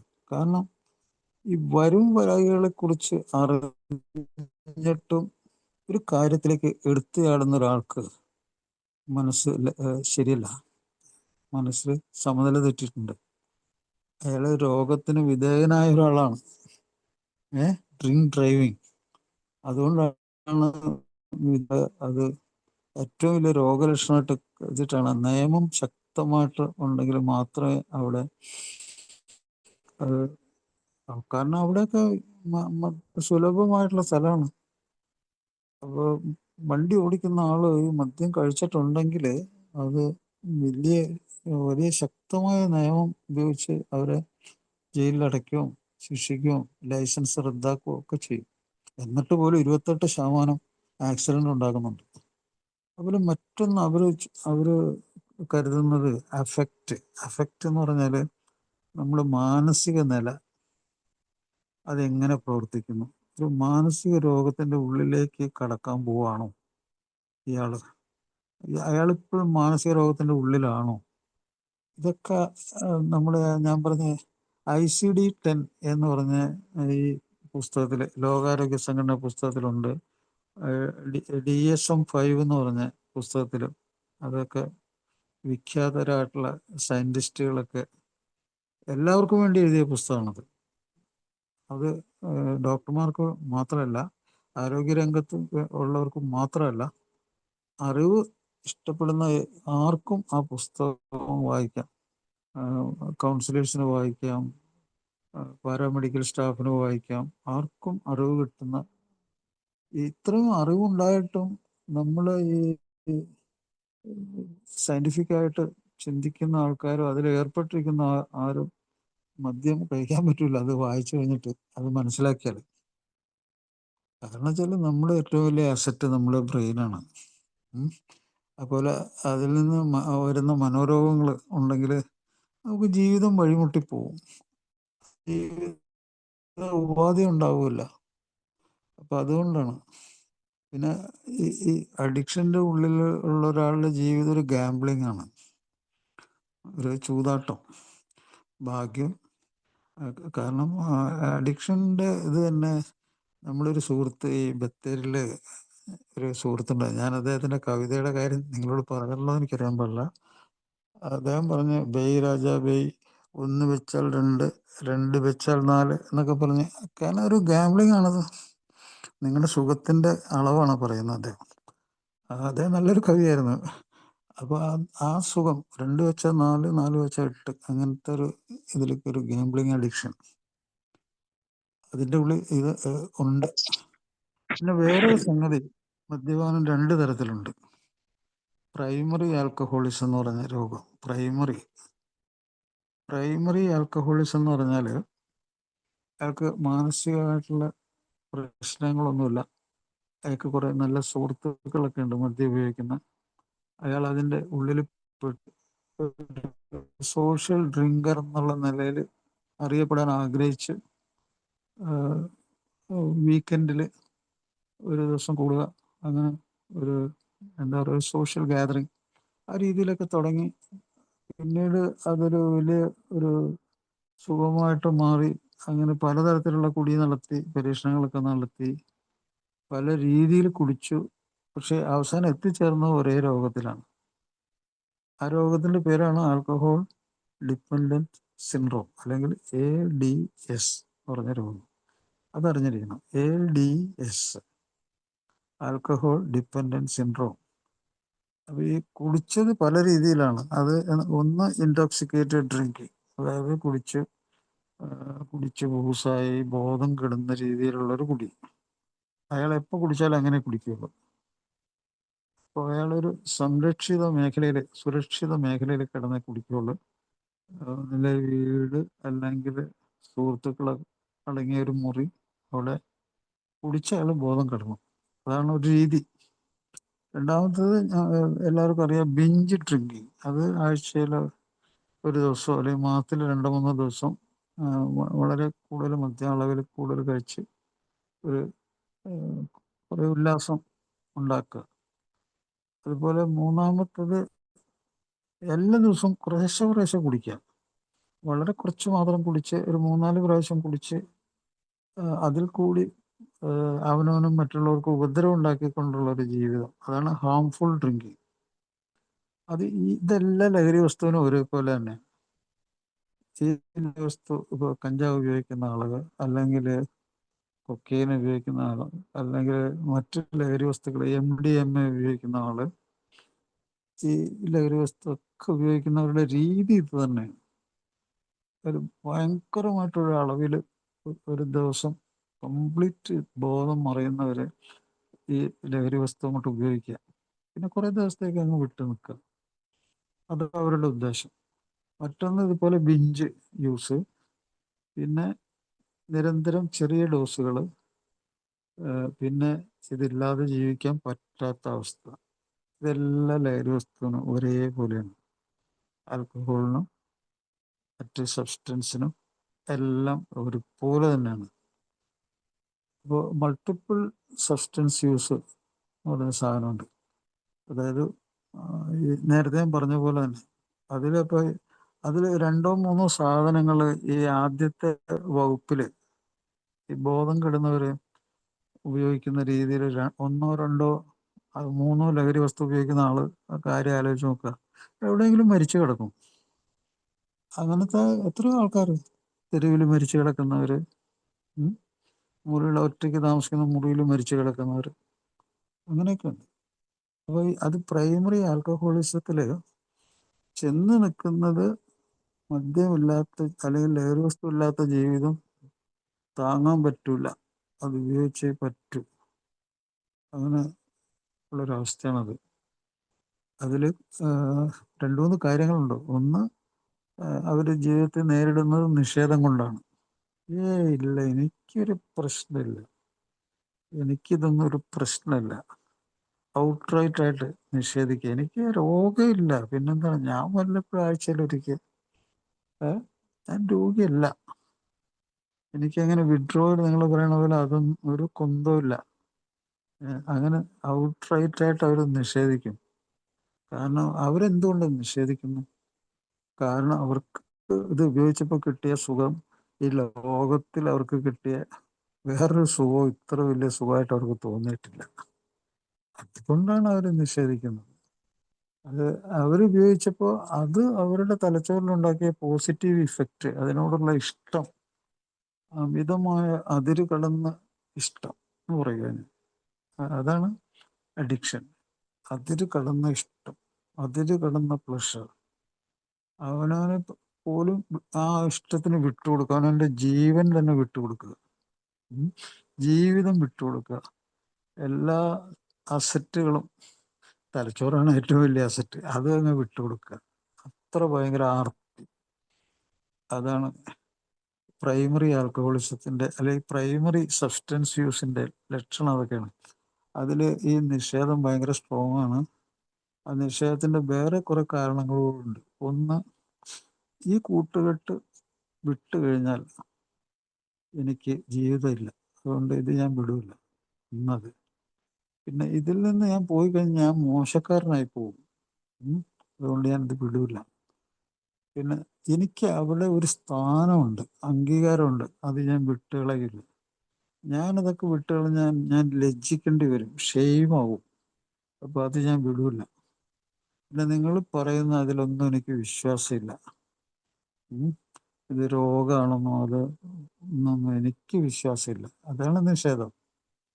അപ്പോൾ അയാൾ സ്വന്തം വാക്കുകൾ കൊണ്ടും പ്രവൃത്തി കൊണ്ടും ഉദ്ദേശം കൊണ്ടും എല്ലാം നിഷേധിച്ചു. അത് കൂടാതെ മനസ്സുകൊണ്ട് അയാൾ നിഷേധിച്ചു. കാരണം എന്താ? അയാളെ അതിനെ ആശ്രയിച്ചാണ് അയാൾ കഴിയുന്നത്, അതിൻ്റെ ആനന്ദത്തിലാണ് കഴിയുന്നത്. അപ്പോൾ ആ ഡിപ്പെൻഡൻസ് പൂർണ്ണമായി അവിടെ. ശരീരം അടിയറ വെച്ചു, മനസ്സ് അടിയറ വെച്ചു, പിന്നെ കെമിക്കൽ എന്നുള്ള തലച്ചോറ് അടിയറ വെച്ചു, ഒരു കെമിക്കൽ ഡിപ്പെൻഡൻസ്. അപ്പോൾ എത്രയോ തരത്തിലുള്ള ഒരു അടിമത്തം അയാൾ സ്വീകരിച്ചു കഴിഞ്ഞു. അതാണ് അതിൻ്റെ കാരണം. അതിൽ നിന്ന് അയാൾക്ക് ഒരു ആയുഷ്കാല രോഗമായി മാറിയല്ലോ. പിന്നെ അതിൽ നിന്ന് രക്ഷപ്പെടുക എന്ന് വെച്ചാൽ അത്രയ്ക്ക് മാത്രം ഒരു മാനസാന്തരം സംഭവിക്കണം. അതാണ് ഈ പ്രൈമറിയൊക്കെ മാനസിക രോഗത്തിലേക്ക് പെട്ടെന്ന് ചെല്ലും കേട്ടോ, പെട്ടെന്ന് ചെന്ന് ചാടും മാനസിക രോഗത്തിലേക്ക്. അതിൽ ആങ്സൈറ്റി ഉണ്ട്, ഉത്കണ്ഠയാണ്, പാനിക് റിയാക്ഷൻ, ഒബ്സഷൻ എന്നൊക്കെ പറഞ്ഞ് ഒബ്സഷൻ എന്ന് വെച്ചാൽ ഒരു ഒഴിയാ ബാധ പോലെ, അത് ഉപയോഗിക്കാനായിട്ടുള്ള ഒരു ഒഴിയാ ബാധ. ഡോക്ടർ സിൽക്വർത്ത് പറഞ്ഞ പോലെ തന്നെ. അപ്പൊ പ്രൈമറി ആൽക്കഹോളിസം മെന്റൽ ഡിസീസിലേക്ക് കൊണ്ടുപോകും ഒരാളെ. ബൈപ്പോളർ ഡിസീസിൽ കൊണ്ടുപോകും, ഷിസോഫ്രീനിയെ കൊണ്ടുപോകും, ആങ്സൈറ്റിയിൽ പോവും, ഡിപ്രഷനിൽ പോവും. ഡിപ്രഷൻ വളരെ കോമൺ ആണ്. 25% സൂയിസൈഡൽ ചാൻസ് പറയുന്നുണ്ട്. ഇനി അറിയേണ്ടത് സെക്കൻഡറി ആൽക്കഹോളിസം അല്ലെങ്കിൽ സെക്കൻഡറി ആയിട്ടുള്ള സബ്സ്റ്റൻസ് യൂസ്, അതെന്താണ്? ഈ സെക്കൻഡറി എന്ന് പറഞ്ഞാൽ തുടക്കത്തിൽ ഇയാൾക്ക് ഒരു സമനില തെറ്റി ഒരു സ്വഭാവത്തിൽ കുഴപ്പമുള്ള ആളായിരിക്കും. അമിതമായ ഉത്കണ്ഠയോ ഒക്കെ അയാൾക്ക് ഈ ലഹരി വസ്തു ഉപയോഗിക്കുന്നതിന് മുമ്പ് തന്നെ അയാളുടെ ജീവിതത്തിന്റെ തുടക്കത്തിലുണ്ട്. ഒരു കൗമാരപ്രായം പോലെ ഒരു യുവത്വത്തിലേക്ക് കടക്കുന്നവരെ അയാൾ പല പ്രശ്നങ്ങളുള്ളൊരു ആളായിരുന്നു. പക്ഷെ അത് പല ആൾക്കാരോട് അയാൾ പറഞ്ഞിട്ടില്ല. പക്ഷെ ഇയാളത് എന്ന് പരീക്ഷിച്ച് നോക്കിയോ, ഇപ്പൊ ഷിസോഫ്രീനിയൊക്കെ ഉള്ള ആൾക്കാരുടെ കാര്യം എടുക്കുക, അവര് പുക വലിക്കാൻ തുടങ്ങിയിട്ടുണ്ടെങ്കിലേ അതിനൊരു അന്തം കുന്തം ഇല്ല. അതങ്ങ് വലിച്ച് വലിച്ച് വലിച്ച് വലിച്ച് അങ്ങ് ദിവസവും ആഴ്ചയും തുടർച്ചയായിട്ട് ഇങ്ങനെ വലിക്കുന്ന ആൾക്കാരാണ് ഇപ്പൊ ഷിസോഫ്രീനിയ രോഗികളിൽ. അവര് ഒരു സിഗരറ്റ് വലിച്ച് കഴിഞ്ഞാല് പിന്നെ അത് നിർത്തില്ല. അതുപോലെ ബൈപ്പോളാർ ഡിസീസ് ഉള്ളവര് ഒക്കെ ഈ ലഹരി സാധനങ്ങൾ കിട്ടിക്കഴിഞ്ഞാൽ അതൊരു മരുന്ന് പോലെ അവരിൽ പ്രവർത്തിക്കും. കാരണം ഇതൊരു ഡ്രഗാണ്, ഇതെല്ലാം ഡ്രഗ് തന്നെയാണ്. ഈ മൈൻഡ് ഓൾട്ടറിങ് അല്ലെങ്കിൽ ബ്രെയിനിന്റെ പ്രവർത്തനത്തിനെ മാറ്റിമറിക്കുന്ന സാധനങ്ങളെല്ലാം ഡ്രഗ് തന്നെയാണ്. ലഹരി വസ്തുവിന്റെ ഇതിൽ പെടുത്താതെ അതേതും. അപ്പൊ ആ സെക്കൻഡറി ഡിസോർഡർ ഉള്ള ആൽക്കഹോളിസത്തിലൊക്കെ പെടുന്നവര് തുടക്കം എങ്ങനെയായിരുന്നു? ഒരു മാനസിക കുഴപ്പവും തുടക്കത്തിൽ അവർക്കുണ്ടായിരുന്നു. അതിനവർ നടത്തിയ പരീക്ഷണം, ആ പരീക്ഷണത്തിൽ അവര് ഇത് ഒരു നല്ല സാധനമാണെന്നും അങ്ങനെ ഉപയോഗിക്കാൻ തുടങ്ങി. അപ്പൊ അവർക്ക് ഡബിൾ അറ്റാക്കായി. ഇവരിത് ഉപയോഗിക്കാൻ തുടങ്ങിയതോട് അവരുടെ ആദ്യത്തെ മാനസിക രോഗം കൂടുതലായി. ഷിസോഫ്രീനിയ ഉള്ളവന് ഇതിൽ കൂടിയും ഷിസോഫ്രീനിയ വരും. അതായത് drug induced schizophrenia, drug induced bipolar disease, drug induced anxiety disorder, drug induced ആയിട്ടുള്ള മാനസിക രോഗം കൂടി വരും. അപ്പൊ ഇരട്ട പ്രഹരം, ഒരാളുടെ കവിളത്വം അടിക്കുന്ന പരിപാടി പോലെ.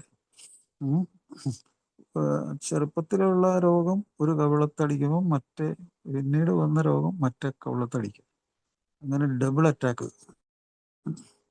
ഇതൊക്കെ ശരിക്കും പറഞ്ഞാൽ ഡോക്ടർ ഇതൊക്കെ പറഞ്ഞു കൊടുക്കേണ്ടതാണ് വാസ്തവത്തില്. ഏതൊരു സൈക്കാട്രിസ്റ്റിനെ എടുത്ത് ചെന്നാൽ അവര് കുറച്ച് മരുന്ന് എഴുതി കൊടുക്കുമെന്നല്ലാതെ അതന്നെയല്ല, ഇത് വിശദീകരിച്ചു കഴിഞ്ഞാൽ അയാളുടെ രോഗി അയാൾക്ക് നഷ്ടപ്പെടും. അയാൾ പിന്നെ അങ്ങോട്ട് ചെല്ലുമില്ല. അപ്പൊ ഈ ഈതയിൽ ആൽക്കഹോൾ ഉപയോഗിക്കുമ്പോൾ ഉള്ള ഈ പ്രൈമറി സെക്കൻഡറി ആയാലും നമ്മുടെ കേരളത്തിൽ ഒത്തിരി ആൾക്കാർ ഇൻഡയറക്റ്റ് ആയിട്ട് മരിച്ചു പോയിട്ടുണ്ട്. ഈ ഈതയിൽ ആൽക്കഹോൾ കൊണ്ടല്ല അവർ മരിച്ചത്. കാരണം ഇതുണ്ടാക്കുന്ന ആൾക്കാർക്ക് ഭയങ്കര ആർത്തി, കണ്ടമാനം പണം, ഇഷ്ടം പോലെ ചാക്ക് കണക്കിന് പണം, നോട്ട് കെട്ടുകൾ അവരുടെ വീട്ടിൽ. എന്താണ് അവർക്ക് കുറച്ച് മരത്തിന്റെ കഷ്ണവും അതും ഒക്കെ ഇട്ട് വാറ്റി കുറച്ച് ഈ മീഥൈൽ ആൽക്കഹോൾ മീഥൈൽ ആൽക്കഹോൾ എന്ന് പറയുന്ന സാധനം ഉണ്ടാവും. അത് കുറച്ച് ഈ വൃക്ഷത്തിന്റെ സാധനങ്ങളൊക്കെ തടിയൊക്കെ ഇട്ടിട്ട് വാറ്റിയെടുത്ത് അതിൻ്റെ കുറച്ചൊരു പരീക്ഷണം നടത്താൻ മാത്രം കുറച്ച് ചേർത്ത് കഴിഞ്ഞാൽ നല്ലോണം വെള്ളം ചേർത്ത് ഈതയിൽ ആൽക്കഹോളും കൂടി മിക്സ് ചെയ്ത് കൊടുത്തു കഴിഞ്ഞാലുണ്ടല്ലോ ഭയങ്കര ഇതായിരിക്കും, ഭയങ്കര സംഭവമാണ് അത്. ഞാൻ വൈപ്പിൻ ദുരന്തം വരുമ്പോൾ ഞാൻ ഹൗസ് സർജനാണ്, എറണാകുളം ജനറൽ ആശുപത്രിയിലെ ഹൗസ് സർജനാണ്. അപ്പൊ അന്ന് അവിടെ എൻ്റെ അടുത്ത് ഞങ്ങള് മെഡിക്കൽ ഒ പിയിൽ വന്ന രോഗി കണ്ണൊക്കെ പോയി, കാഴ്ചയൊക്കെ പോയി, അന്ധനായിട്ട് ആശുപത്രി കിടക്കുന്ന സമയം. പിന്നെ കുറെ ആൾക്കാരുടെ ശവം മോർച്ചറിലേക്ക് കൊണ്ടുപോയി അവിടെ കിടത്തിയേക്കണം. എത്ര 28 ശവവും മറ്റൊന്നും അവിടെ ഉണ്ടായിരുന്നു. പെട്ടെന്ന് തന്നെ മരണം സംഭവിച്ചു. അത് പെട്ടെന്ന് മരണം സംഭവിക്കുമ്പോൾ ഇത് ഉണ്ടാക്കുന്നവന് കോടികൾ ഇഷ്ടം പോലെ കിട്ടുന്ന ഒരു സംഗതി കൂടിയാണ് ഈ മീതയിൽ ആൽക്കഹോൾ മീതയിൽ മിക്സ് ചെയ്ത് കൊടുക്കുന്ന പരിപാടി.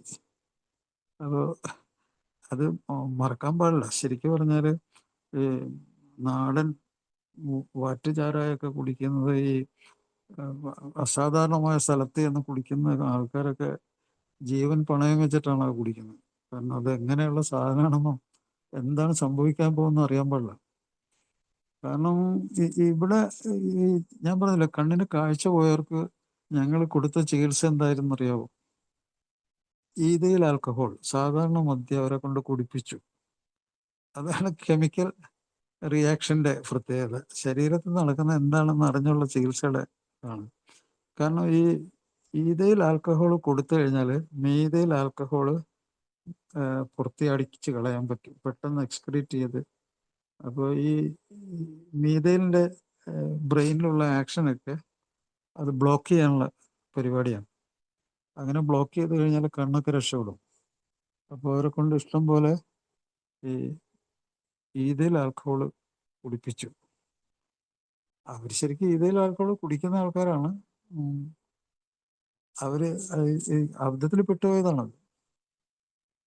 പിന്നെ മറ്റൊന്ന്, ഇപ്പോൾ ഞാൻ നേരത്തെ പറഞ്ഞ പോലെ ഈ അവയവങ്ങളിൽ കയറിയിട്ടുള്ള ഈ രോഗത്തിന്റെ പരിപാടി കൊണ്ട് ഒരു 200ഓളം ശാരീരിക രോഗങ്ങളുണ്ട്. അത് എല്ലാവർക്കും അറിയാം. അത് മരണകാരണമാകുന്ന രോഗങ്ങളാണ് എല്ലാം തന്നെ. ഇങ്ങനെയൊക്കെ കുറെ അറിവുണ്ടായിട്ട് എന്താ കാര്യമുള്ളത്? വാസ്തവത്തിൽ അറിവ്, അങ്ങനത്തെ അറിവ് കിട്ടിയിട്ടും കുടിക്കുന്നത് കൊണ്ട് എന്താണ് ഈ അറിവിനുള്ള ഒരു ശരിക്കും പറഞ്ഞാൽ ആൽക്കഹോളിക്സ് അനോണിമസ് ഞാൻ ബഹുമാനിക്കുന്നത് കറക്റ്റ് ട്രീറ്റ്മെന്റ് ആണ്. ഈ 24 hour പ്രോഗ്രാം, 24 മണിക്കൂർ മദ്യത്തിൽ നിന്ന് വിട്ട് എന്നുള്ള ചികിത്സ, അതാണ് അബ്സ്റ്റിനൻസ് ട്രീറ്റ്മെന്റ് എന്ന് പറയാം. അബ്സ്റ്റിനൻസ്, വിട്ട് നിൽക്കൽ. ഇതാണ് അമേരിക്കൻ സൈക്കാട്രിക് അസോസിയേഷൻ ശുപാർശ ചെയ്യുന്ന ചികിത്സ. ഇതാണ് ICD-10 ശുപാർശ ചെയ്യുന്ന ചികിത്സ, വിട്ട് നിൽക്കൽ. വിട്ട് നിൽക്കലിൽ കൂടി നിങ്ങൾ ഈ രോഗത്തിന്റെ ഉത്ഭവസ്ഥാനത്തിനെ അവിടെ ബെറ്റർ ആക്കുന്നു, തടഞ്ഞു നിർത്തുവാണ്. അതാണ് സയൻസ്. അതുകൊണ്ടാണ് ഈ ഇപ്പോൾ ഈതയിൽ ആൽക്കഹോൾ കൊടുക്കുന്നു ഞാൻ പറഞ്ഞില്ലേ, അതാണ് സയൻസ്. അപ്പോൾ അത് കിട്ടിക്കഴിഞ്ഞിട്ട് കുറച്ച് ചിന്തിക്കാനുള്ള ഒരു അവസരം ഉണ്ടാക്കി കൊടുക്കുക. അതുപോലെ രക്ഷപ്പെട്ട ഒരാൾ പറയുന്ന ആ ഒരു കൃത്യമായിട്ടുള്ള വിവരണം, അതിൽ കൂടുതൽ തന്നെ നിഷേധിക്കാനുള്ള ചാൻസിൽ നിന്ന് അയാളെ രക്ഷപ്പെടുത്തുക. അപ്പോൾ ഈ അനുഭവങ്ങളും ശക്തിയും പ്രതീക്ഷയും പങ്കുവെക്കുന്നതിൽ കൂടി വർക്കൗട്ട് ചെയ്യുന്ന എന്താണെന്നറിയാവോ? ഒരു ആൽക്കഹോളിക്കിന്റെ നിഷേധം തകർന്നു പോകും. അയാൾക്ക് പിന്നെ പിടിച്ചാൽ കിട്ടാത്ത അവസ്ഥയാവും. കാരണം അയാളുടെ ന്യായങ്ങളൊന്നും അവിടെ വിലപ്പോവില്ല. ഇവിടെ വന്നിരിക്കുന്ന ആള് അതിനൊക്കെ അപ്പുറം പോയ ആളാണ്. അപ്പൊ അയാൾക്ക് ആ നിഷേധത്തിന് അവിടെ വെച്ച് തകർക്കുകയാണ് ചെയ്യുന്നത്.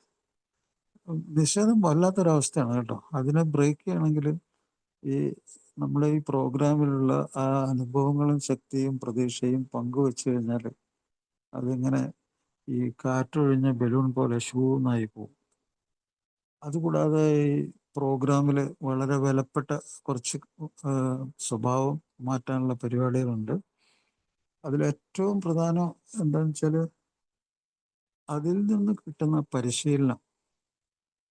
കാരണം വലിയ തള്ളുകൾ, വലിയ സംഗതികളൊന്നും പറയാനുള്ള ഒരു സംഗതി ഇതിലില്ല.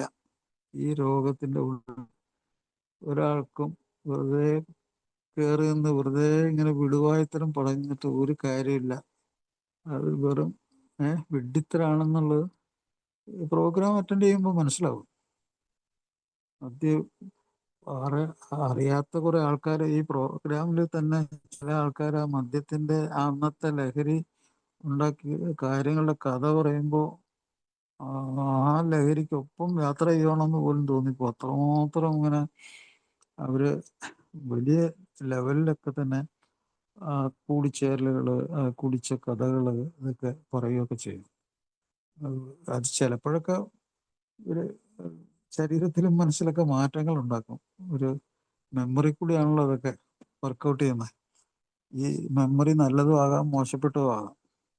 മെമ്മറി നമ്മളെ ഒരു നമ്മളെ പറ്റി തന്നെയുള്ള ഒരു ഉൾക്കാഴ്ചയിലേക്ക് കൊണ്ടുപോകും. നമ്മളെ മാറ്റിമറിക്കുകയും ചെയ്താൽ ഇറ്റ് ഈസ് ഗുഡ്. പക്ഷെ മെമ്മറി നമുക്കൊരു ലഹരി ഉണ്ടാക്കി കഴിഞ്ഞാൽ, അതിപ്രസരം ഉണ്ടാക്കി കഴിഞ്ഞാൽ, ഈ കണ്ടമാനം ഡോപ്പമിൻ എന്ന് പറഞ്ഞാൽ ശരീരത്തിൽ എല്ലാവർക്കും വേണ്ട ഒരു സാധനമാണ്. തലച്ചോറിൽ ഡോപ്പമിൻ ഉണ്ടാകുമ്പോഴാണ് നമുക്ക് പ്രചോദനം ഉണ്ടാകുന്നത്, ആവേശം ഉണ്ടാകുന്നത്, പിന്നെ മോട്ടിവേഷൻ ഉണ്ടാകുന്നതൊക്കെ ആ സമയത്ത്. അത് നമ്മൾ സാധാരണ ഉള്ളൊരു തലച്ചോറിൻ്റെ ഒരു ഇലക്ട്രിക്കൽ സർക്യൂട്ടാണ് ഈ മോട്ടിവേഷൻ ഉണ്ടാകുന്നത്. അത് ലഹരി വസ്തുവിന് മാത്രമല്ല, സാധാരണ ജീവിതത്തിൽ ഇപ്പോൾ നമ്മുടെ കഴിവ് ഉപയോഗിച്ചിട്ട് നല്ലൊരു ജോലി കിട്ടണം, പ്രൊമോഷൻ കിട്ടണം, വലിയൊരാളായിട്ട് അറിയപ്പെടണം, ഇതൊക്കെ ഒരു ലഹരി തന്നെയാണത്. ആ ലഹരി എന്ന് പറയാൻ പറ്റില്ല, അതൊരു ജീവിതത്തിൻ്റെ ഒരു ഭാഗമാണത്. ഉയർച്ച, ജീവിതത്തിലെ ഉയർച്ച.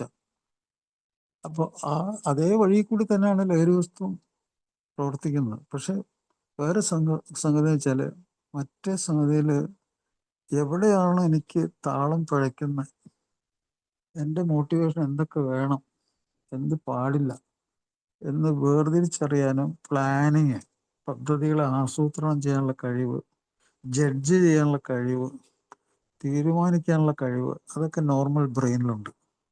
അപ്പോൾ അയാൾക്ക് അങ്ങനെ കഴിവ് ഉപയോഗിച്ചിട്ട് വളർച്ച ഉണ്ടാകാൻ പോകുന്ന കാര്യത്തിൽ അതിലൊന്നും അഡിക്ഷൻ വരാൻ സാധ്യതയില്ല. കാരണം അത് ബ്ലോക്ക് ചെയ്യും ആവശ്യമില്ലാത്ത കാര്യങ്ങളിലേക്ക് പോകുന്നത്. അതേസമയം അയാൾക്ക് പ്രത്യാശയുണ്ട്, ജീവിതത്തിനെ കുറിച്ച് അയാൾക്ക് ബുദ്ധിയുണ്ട്. അതുകൊണ്ട് ഇത് ആ വഴിക്ക് തന്നെ പോവുകയാണെങ്കിലും അയാൾക്ക് പ്രശ്നം ഉണ്ടാകുന്നില്ല.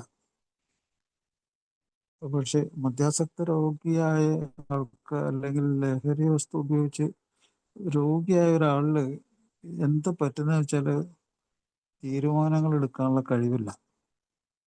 നിർബന്ധം എപ്പോഴും ഉള്ളിൽ നിന്ന് വന്ന് വിളിച്ചുകൊണ്ടിരിക്കും.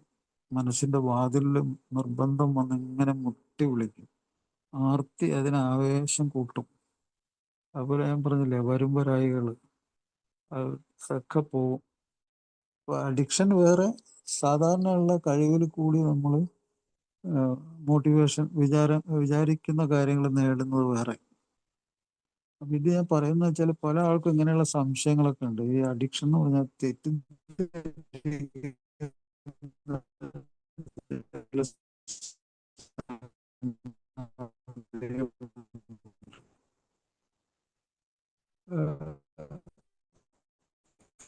അഡിക്ഷനിൽ രോഗങ്ങളുണ്ടെങ്കിലും നമുക്ക് ഏറ്റവും കൂടുതൽ അറിഞ്ഞിരിക്കേണ്ട കാര്യം എന്താണ്, നമ്മൾ ഈ ലോകത്തെ കുറിച്ചുള്ള right and wrong, proper improper. വീട്ടിലും നമ്മൾ ആൾക്കാരുടെ ഇടയിലും ജീവിക്കാൻ പറ്റും. അല്ലെങ്കിൽ നമ്മളൊരു ഫ്രോഡാണെന്ന് വിചാരിക്കുക ആൾക്കാർ. അതുകൊണ്ടാണ് ഈ ആൽക്കഹോളിക്സ് അനോണിമസിൽ പ്രത്യേകിച്ച് പറയുന്നുണ്ട്, ഈ സാമ്പത്തിക കാര്യങ്ങളൊന്നും റിക്കവറി നടന്നതാണെങ്കിലും ആൽക്കഹോളിക്കുമായിട്ടും വരുന്ന മറ്റുള്ളവർ സർ ഇടപെടുന്നത്. വോയിസ് കട്ടായി പോകുന്നുണ്ട്. വിട്ടുപോകുന്നുണ്ട്, കട്ടായി പോകുന്നുണ്ട്. അത് ഇപ്പോഴാണോ പറഞ്ഞത്? ഇപ്പൊ കുഴപ്പമില്ല, ആദ്യം ഇടയ്ക്ക് വിട്ടുപോയായിരുന്നു. അത് ചിലപ്പോ കുറച്ച് ചാർജ് കുറവായതുകൊണ്ടാണോ? ഇപ്പൊ കേൾക്കാൻ പറ്റുന്നുണ്ടോ? ഇപ്പൊ കേൾക്കാം. ഇപ്പൊ കേൾക്കാം. ഇപ്പൊ മറ്റൊരു കേൾക്കാൻ ഇടയ്ക്ക് പറ്റുന്നു. ഓക്കെ. ആദ്യം ആ. സൗണ്ട് ബ്രേക്ക് ആവുകയത്. ആണോ?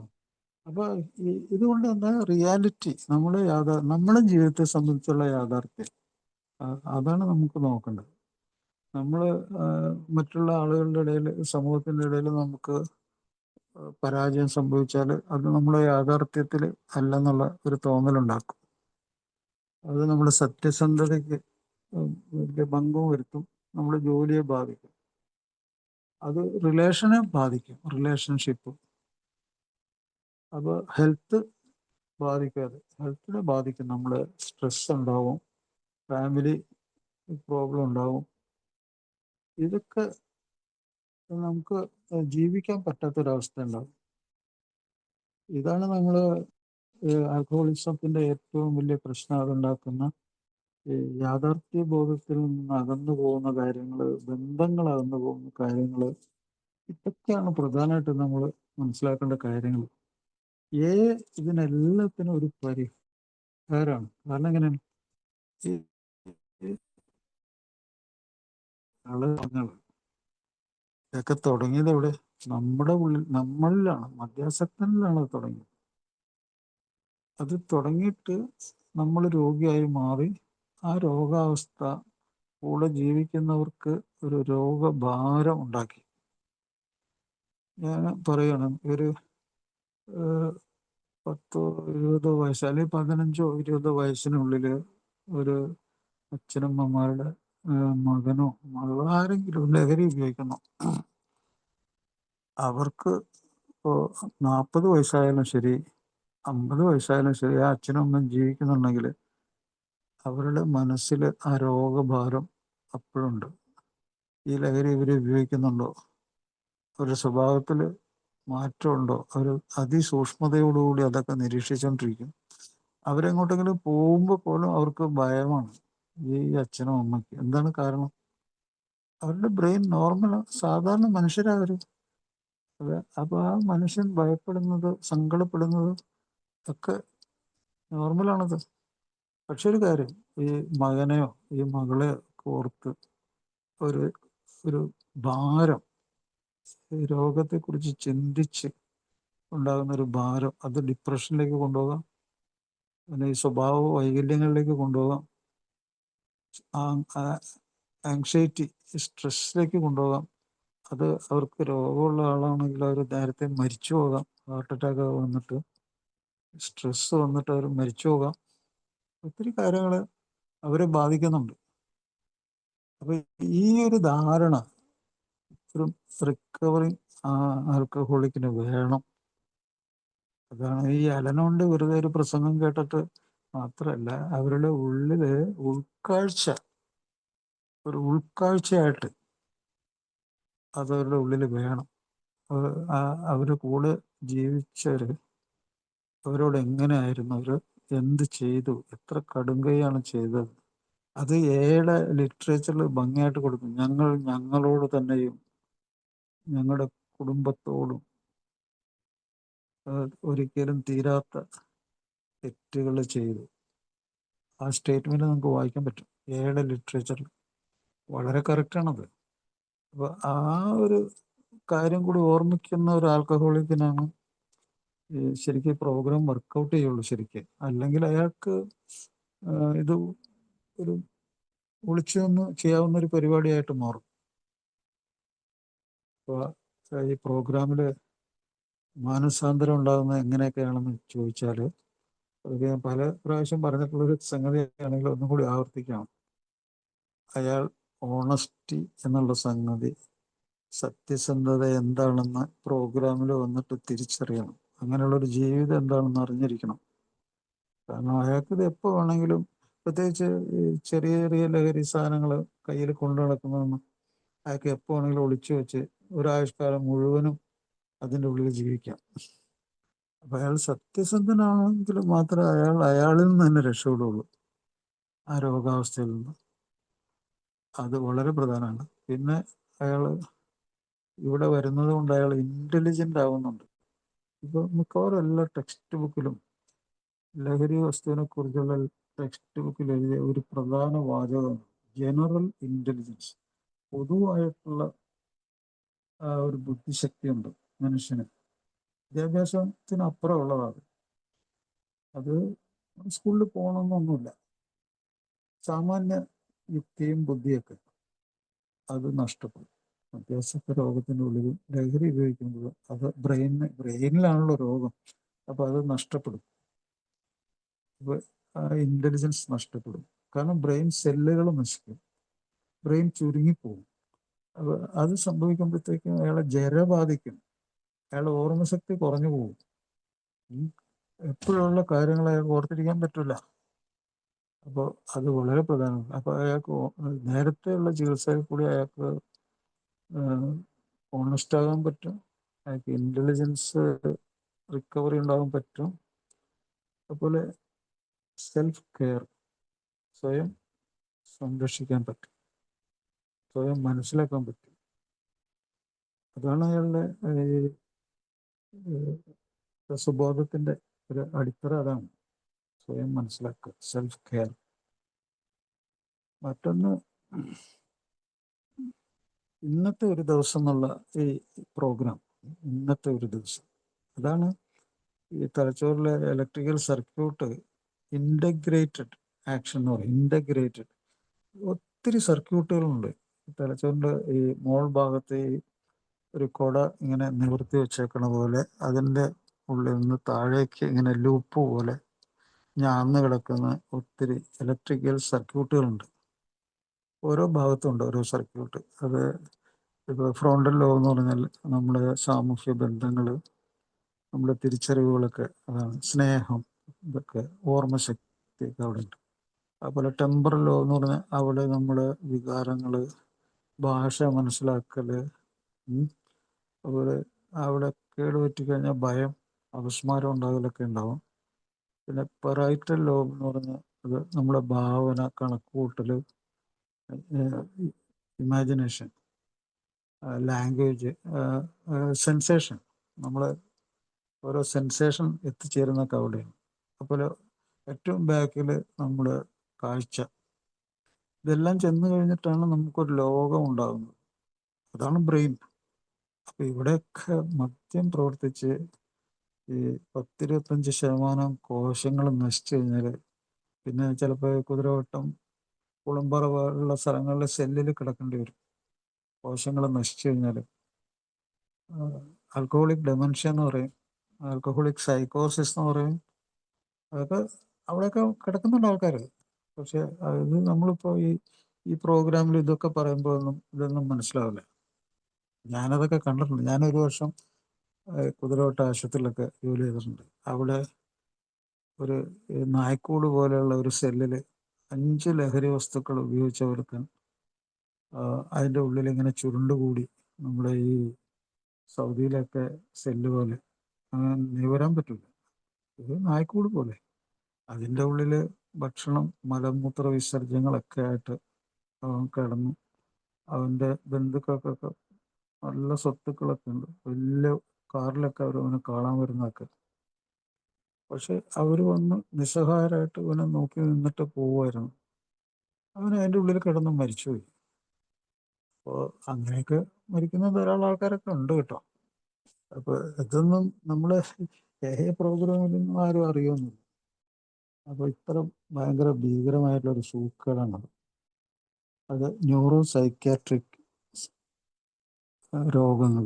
ന്യൂറോ സൈക്യാട്രിസ്റ്റിനെ തലച്ചോറ് കേടാവുകയും മാനസിക രോഗങ്ങൾ ഉണ്ടാക്കുകയും ചെയ്യുന്ന രോഗമാണ്. അതിലേക്ക് എത്തുന്നതിന് മുമ്പ് നമ്മൾ പ്രോഗ്രാമിലെത്തണം. അപ്പോൾ പ്രോഗ്രാം ഇന്നത്തെ 24 മണിക്കൂറാകുമ്പോൾ ഞാൻ പറയുന്നത്, ഈ തലച്ചോറിന് കേട് മുമ്പോട്ട് പോവില്ല. അത് നിർത്തിക്കഴിഞ്ഞാലുണ്ടല്ലോ അത് പതുക്കെ റിക്കവറിയിലേക്ക് വരും. ജീവിക്കാൻ കുറേ സമയം കിട്ടും.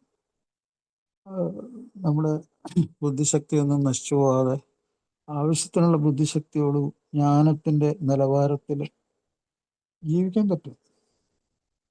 പിന്നെ മറ്റൊന്ന്, ഈ കർത്താവ് ഞാനാണ്.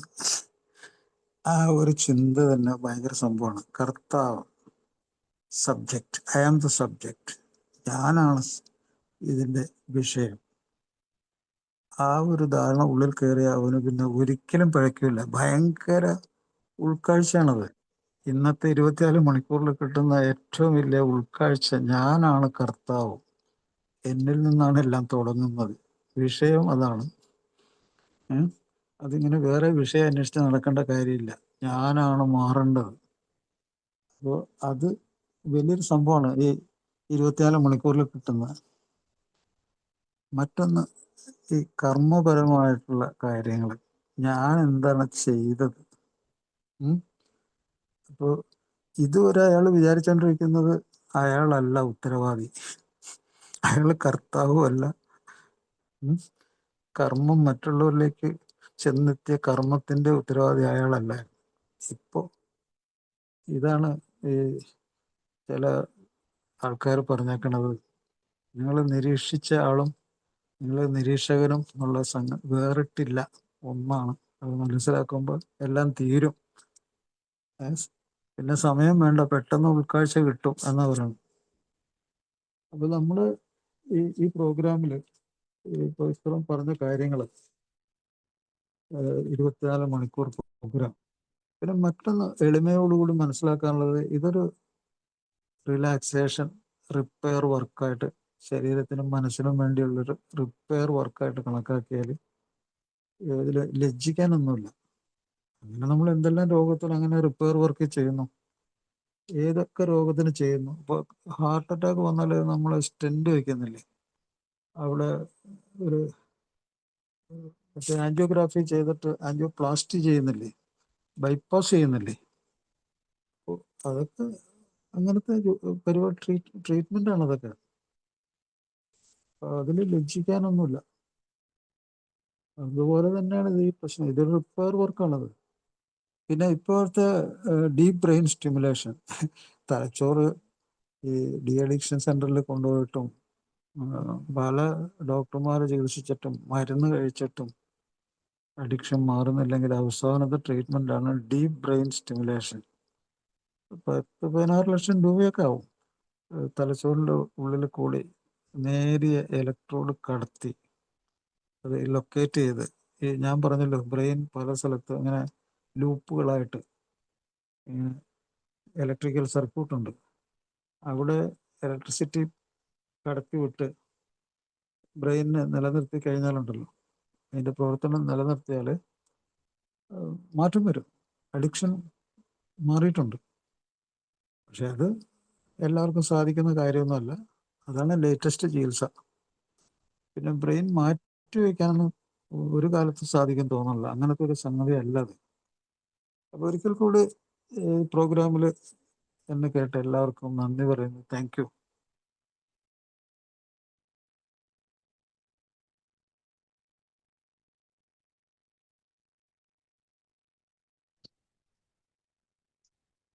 Thank you, doctor. Okay, thank you doctor, thank you very much. ആർക്കെങ്കിലും ഈ കാര്യങ്ങളെ കുറിച്ച്, ഡോക്ടർ പറഞ്ഞ കാര്യങ്ങളെ പറ്റി എന്തെങ്കിലും ഒന്ന് ഡോക്ടറോട് ചോദിച്ചറിയാനുണ്ടെങ്കിൽ പെട്ടെന്ന് മുമ്പിട്ട് വരാം. ഡോക്ടർ നേരത്തെ പോകുന്നതാണ്. പുതിയ ആളുകൾക്ക് പ്രത്യേകിച്ച് ഞാൻ ശ്രദ്ധിച്ചു പറയുന്നവരെയൊന്നുമല്ല, പഴയ ആളുകൾ പലരും പല സംശയങ്ങളും ചോദിച്ചിട്ടുള്ളതാണ്. പുതിയ ആളുകൾക്ക് അല്ലെങ്കിൽ പഴമക്കാർക്കായാലും നമുക്ക് ആർക്കായാലും സംശയങ്ങളുണ്ടെങ്കിൽ മുമ്പിട്ട് വന്ന് ചോദിക്കാം.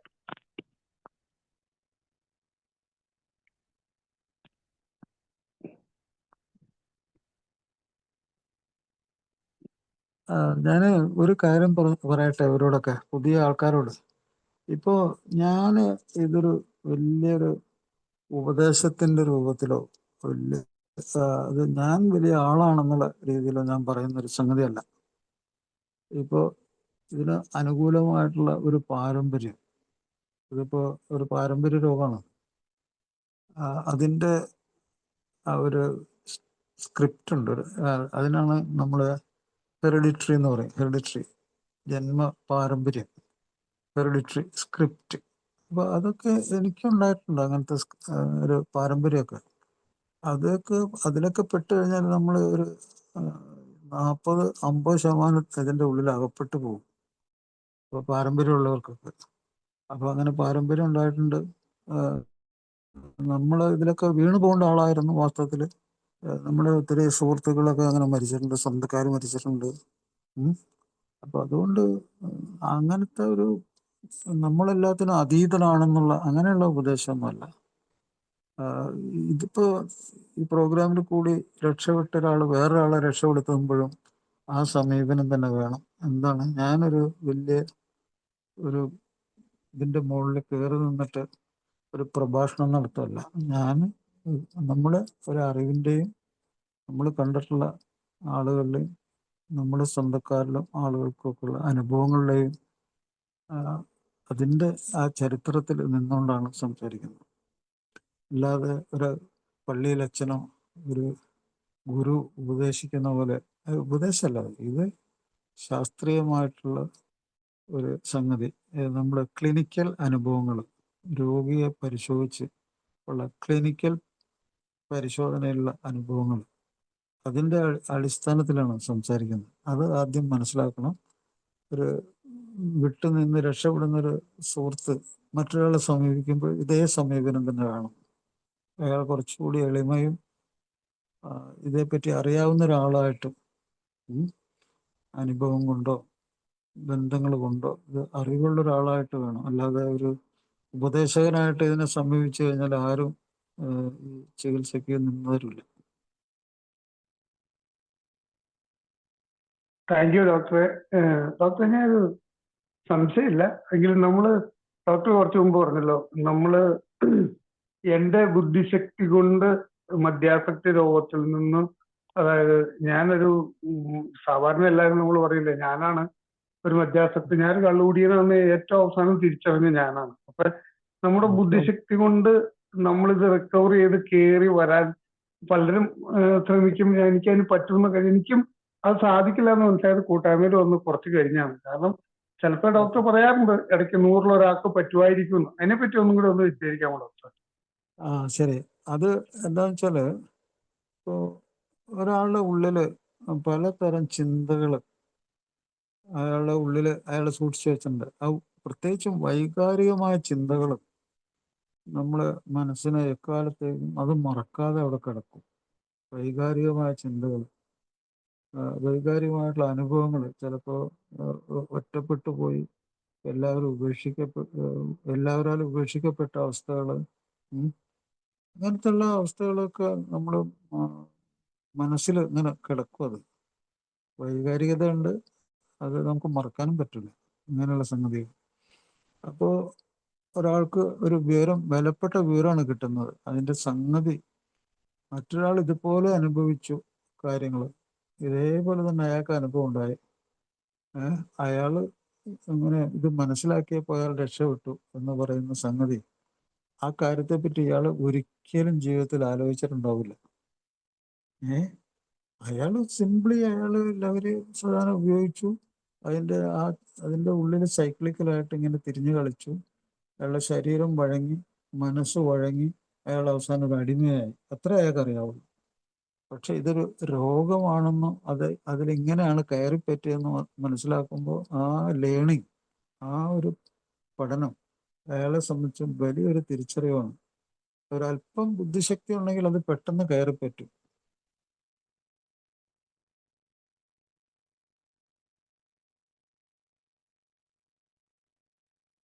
Thank you doctor, thank you very much.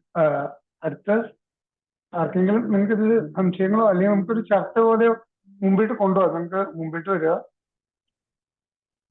സംശയങ്ങൾ ചോദിച്ചാൽ മാത്രമാണ് ഡോക്ടർക്ക് അത് വിശദീകരിച്ച് പറയും. നമ്മുടെ മനസ്സിൽ തോന്നുന്ന ചെറിയ സംശയങ്ങൾ മറ്റുള്ളവർക്കും കൂടി ഈ പുതിയ ആളുകൾക്ക് സംശയം ചോദിക്കാൻ മടിയുണ്ടാവും. അപ്പൊ അതുകൊണ്ട് ഇതിൽ പല ആളുകൾക്കും മനസ്സിൽ ചെറിയ സംശയങ്ങൾ മുമ്പിട്ട് ചോദിക്കാവുന്നതാണ്.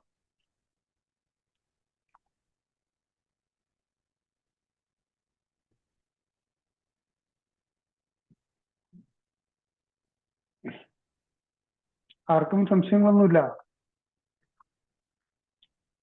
അല്ല, അവരുടെ അനുഭവങ്ങൾ എന്തെങ്കിലും പറഞ്ഞാലും മതി, നമുക്കത് ഡിസ്കസ് ചെയ്യാം.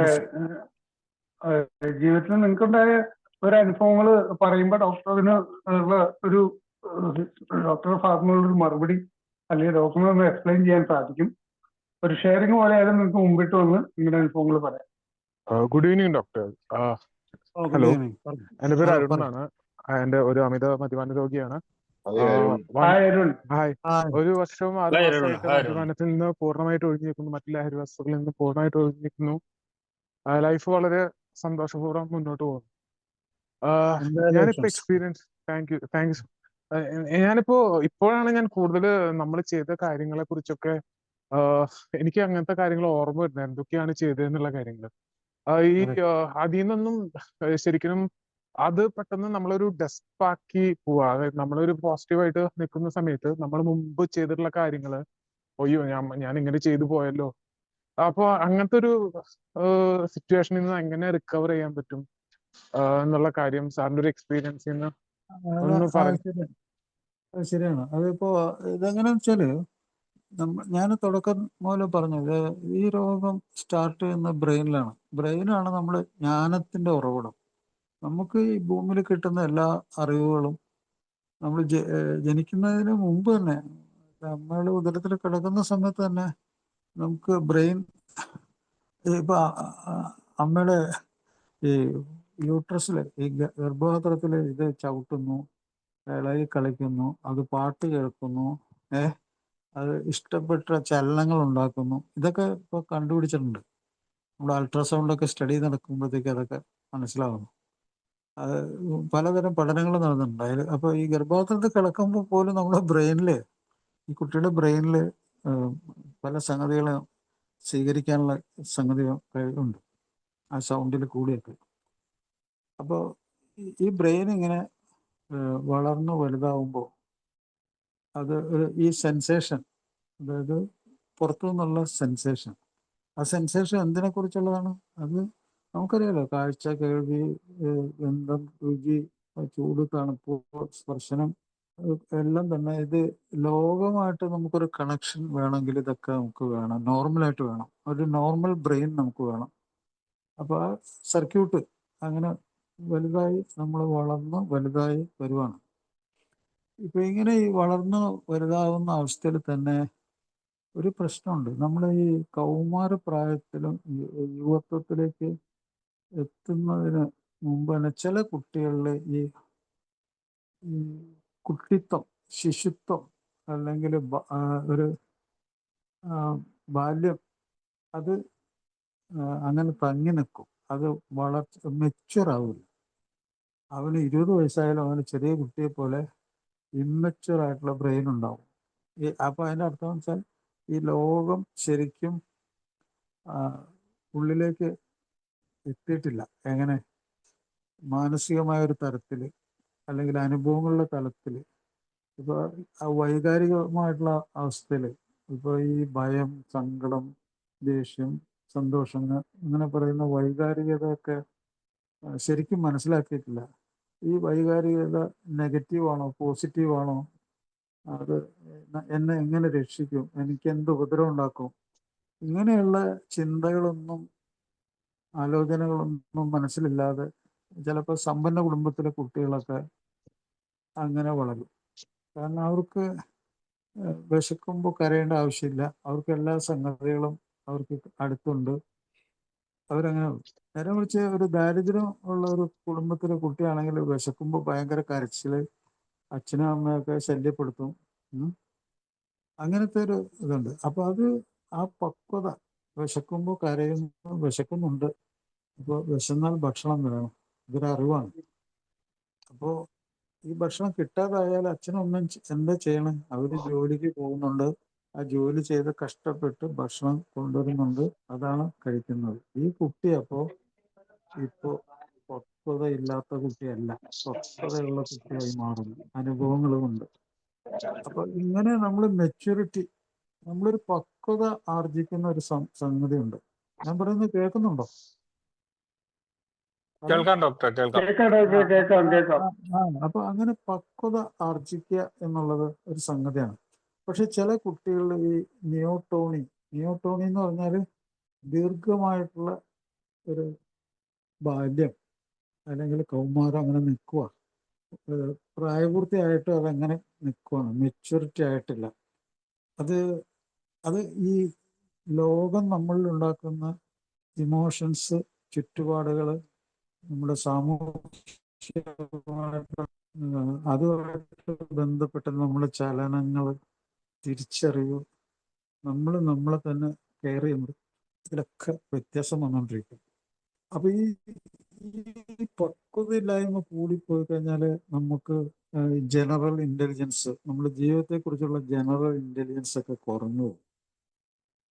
അങ്ങനെ നമ്മൾ കുട്ടികൾ അങ്ങനെ വളർന്നു കഴിയുമ്പോഴത്തേക്കും പല കുട്ടികളും ആ പക്വതയില്ലായ്മയിൽ പലതും പരീക്ഷിച്ചു കഴിഞ്ഞുണ്ടല്ലോ, പല കുട്ടികളും ബ്രെയിൻ ഡാമേജ് ഉണ്ടായിട്ട് ഭയങ്കര അതിക്രൂരന്മാരും. അങ്ങനെ ഇപ്പൊ ഈയിടെ നടന്നൊരു സംഭവം, 5 പേരെ കൊന്നില്ലേ ഒരാള്. ആ ഹിസ്റ്ററി എടുത്താൽ നിങ്ങൾക്ക് മനസ്സിലാവും. അവന്റെ ഫാദർ കഷ്ടപ്പെട്ട് സൗദി ജോലി ചെയ്യുന്നു, സൗദിയിൽ ഇവന് ഇഷ്ടംപോലെ പൈസ കൊടുക്കുന്ന സ്വന്തക്കാരും അമ്മ, ഇങ്ങനെ ആൾക്കാരൊക്കെ ഉണ്ട്.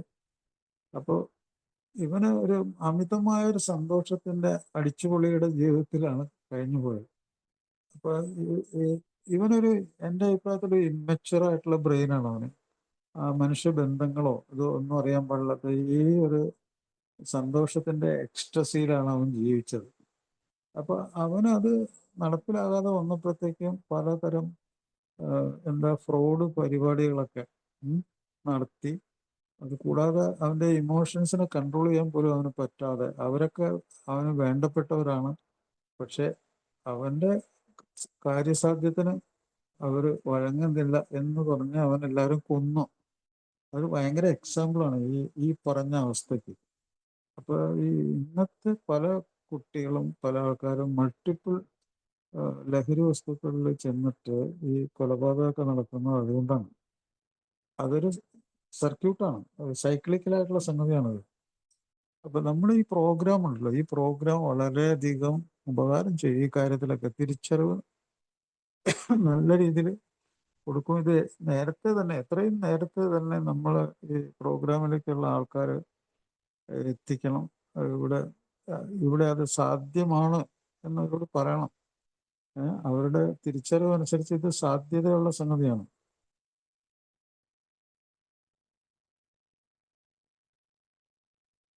താങ്ക് യു ഡോക്ടറെ, thank you very much.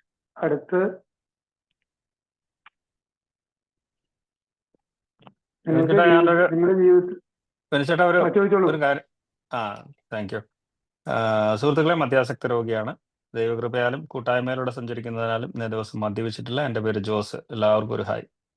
Hi Jose. Hi ജോസേട്ടാ. ഹായ് ഹായ് ഹായ് ജോസേട്ടാ, UK. Hi hi hi hi. സന്തോഷം. ഡോക്ടർ, ഞാൻ ഇന്ന് എൻ്റെ ജീവിതത്തിൽ സംഭവിച്ച ഒരു ചെറിയൊരു മനസ്സിന്റെ അത് ഷെയർ ചെയ്യാനായിട്ടാണ്. മദ്യത്തിൽ നിന്ന് മാറി നിൽക്കുന്നത് ഇന്ന് 250 ദിവസമായിട്ട് കൂട്ടായ്മയിലൂടെ ജീവിക്കുന്നു. താങ്ക് യു സാറേ. അപ്പൊ എനിക്കൊരു ഒരു പുതിയ ജോലി എനിക്ക് ഇപ്പം റീസെന്റ് ആയിട്ട് കിട്ടി. അപ്പം ഞാനത് 31 31 മൺഡേയിൽ ജോയിൻ ചെയ്യണം. അപ്പം എന്ത് ജോലിയാ?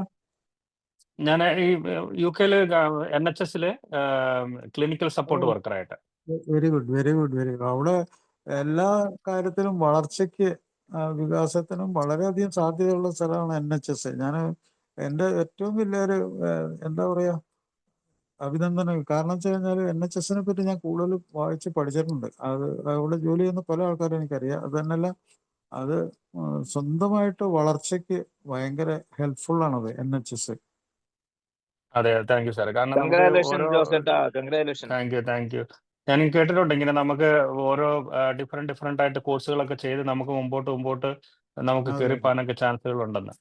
അപ്പം ഞാൻ പറഞ്ഞു തന്നു സാറേ. അപ്പം അപ്പൊ ഇന്നലെ എനിക്ക് മെയിലെല്ലാം വന്നു. എനിക്ക് തിങ്കളാഴ്ച ജോയിനിങ് ആണ്.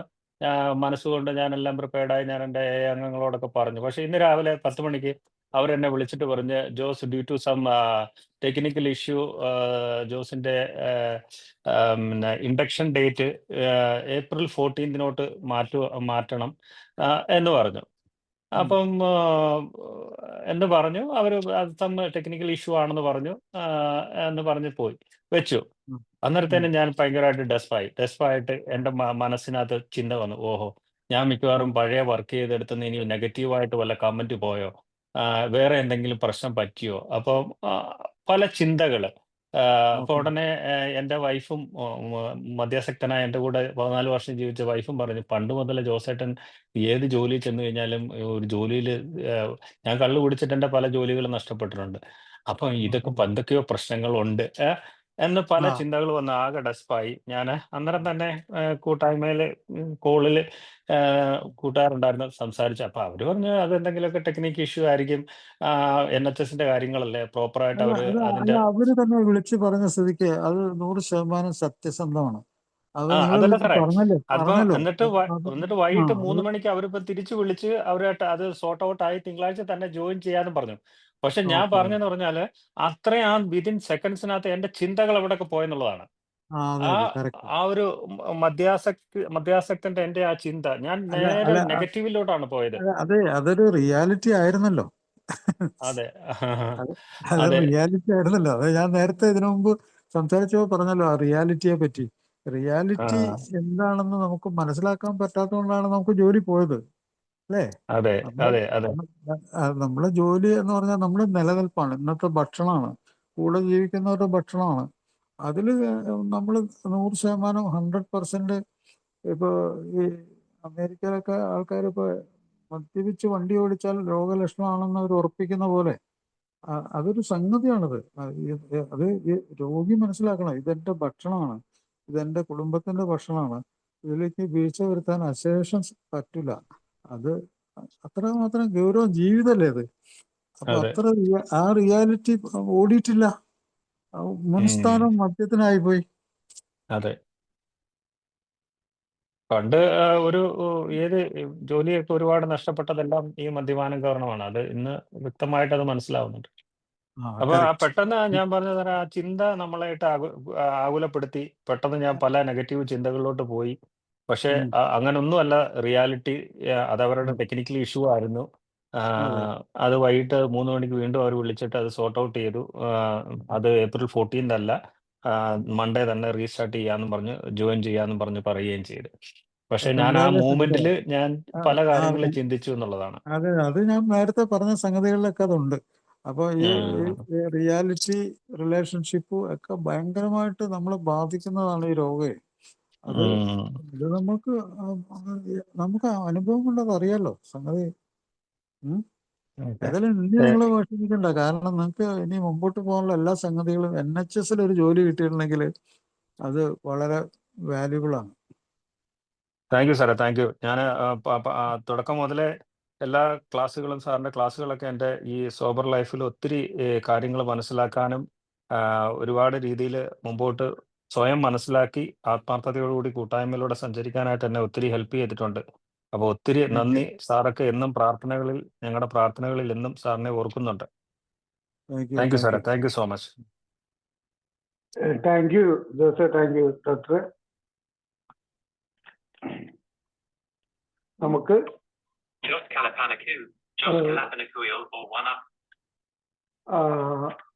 മീറ്റിംഗ് ആർക്കെങ്കിലും എന്തെങ്കിലും സംശയങ്ങളുണ്ടോ?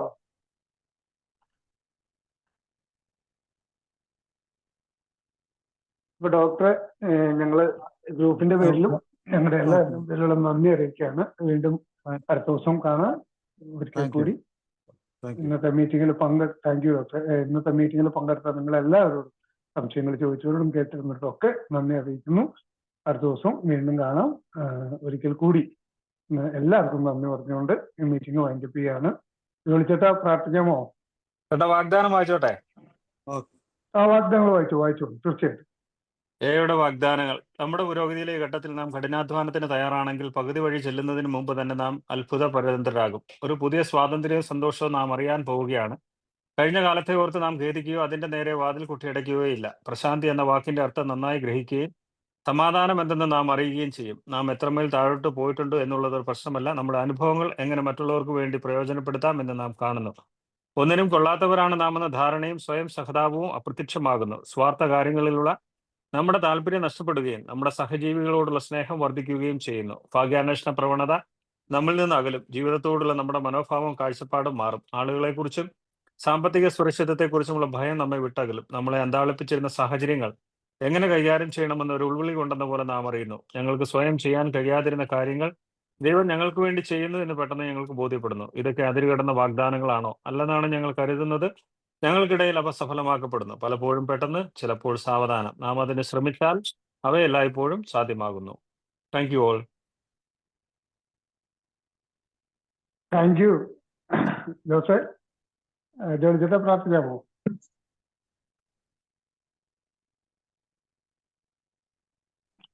എല്ലാവരും മൈക്ക് അൺമ്യൂട്ട് ചെയ്യുക. ദൈവമേ, മാറ്റുവാൻ പറ്റാത്തവയെ സ്വീകരിക്കുവാനുള്ള പ്രശാന്ത മനസ്ഥിതിയും മാറ്റുവാൻ പറ്റുന്നവയെ മാറ്റുവാനുള്ള ധൈര്യവും ഇവയെ തമ്മിൽ വേർതിരിച്ചറിയുവാനുള്ള വിവേകവും ഞങ്ങൾക്ക് നൽകണമേ.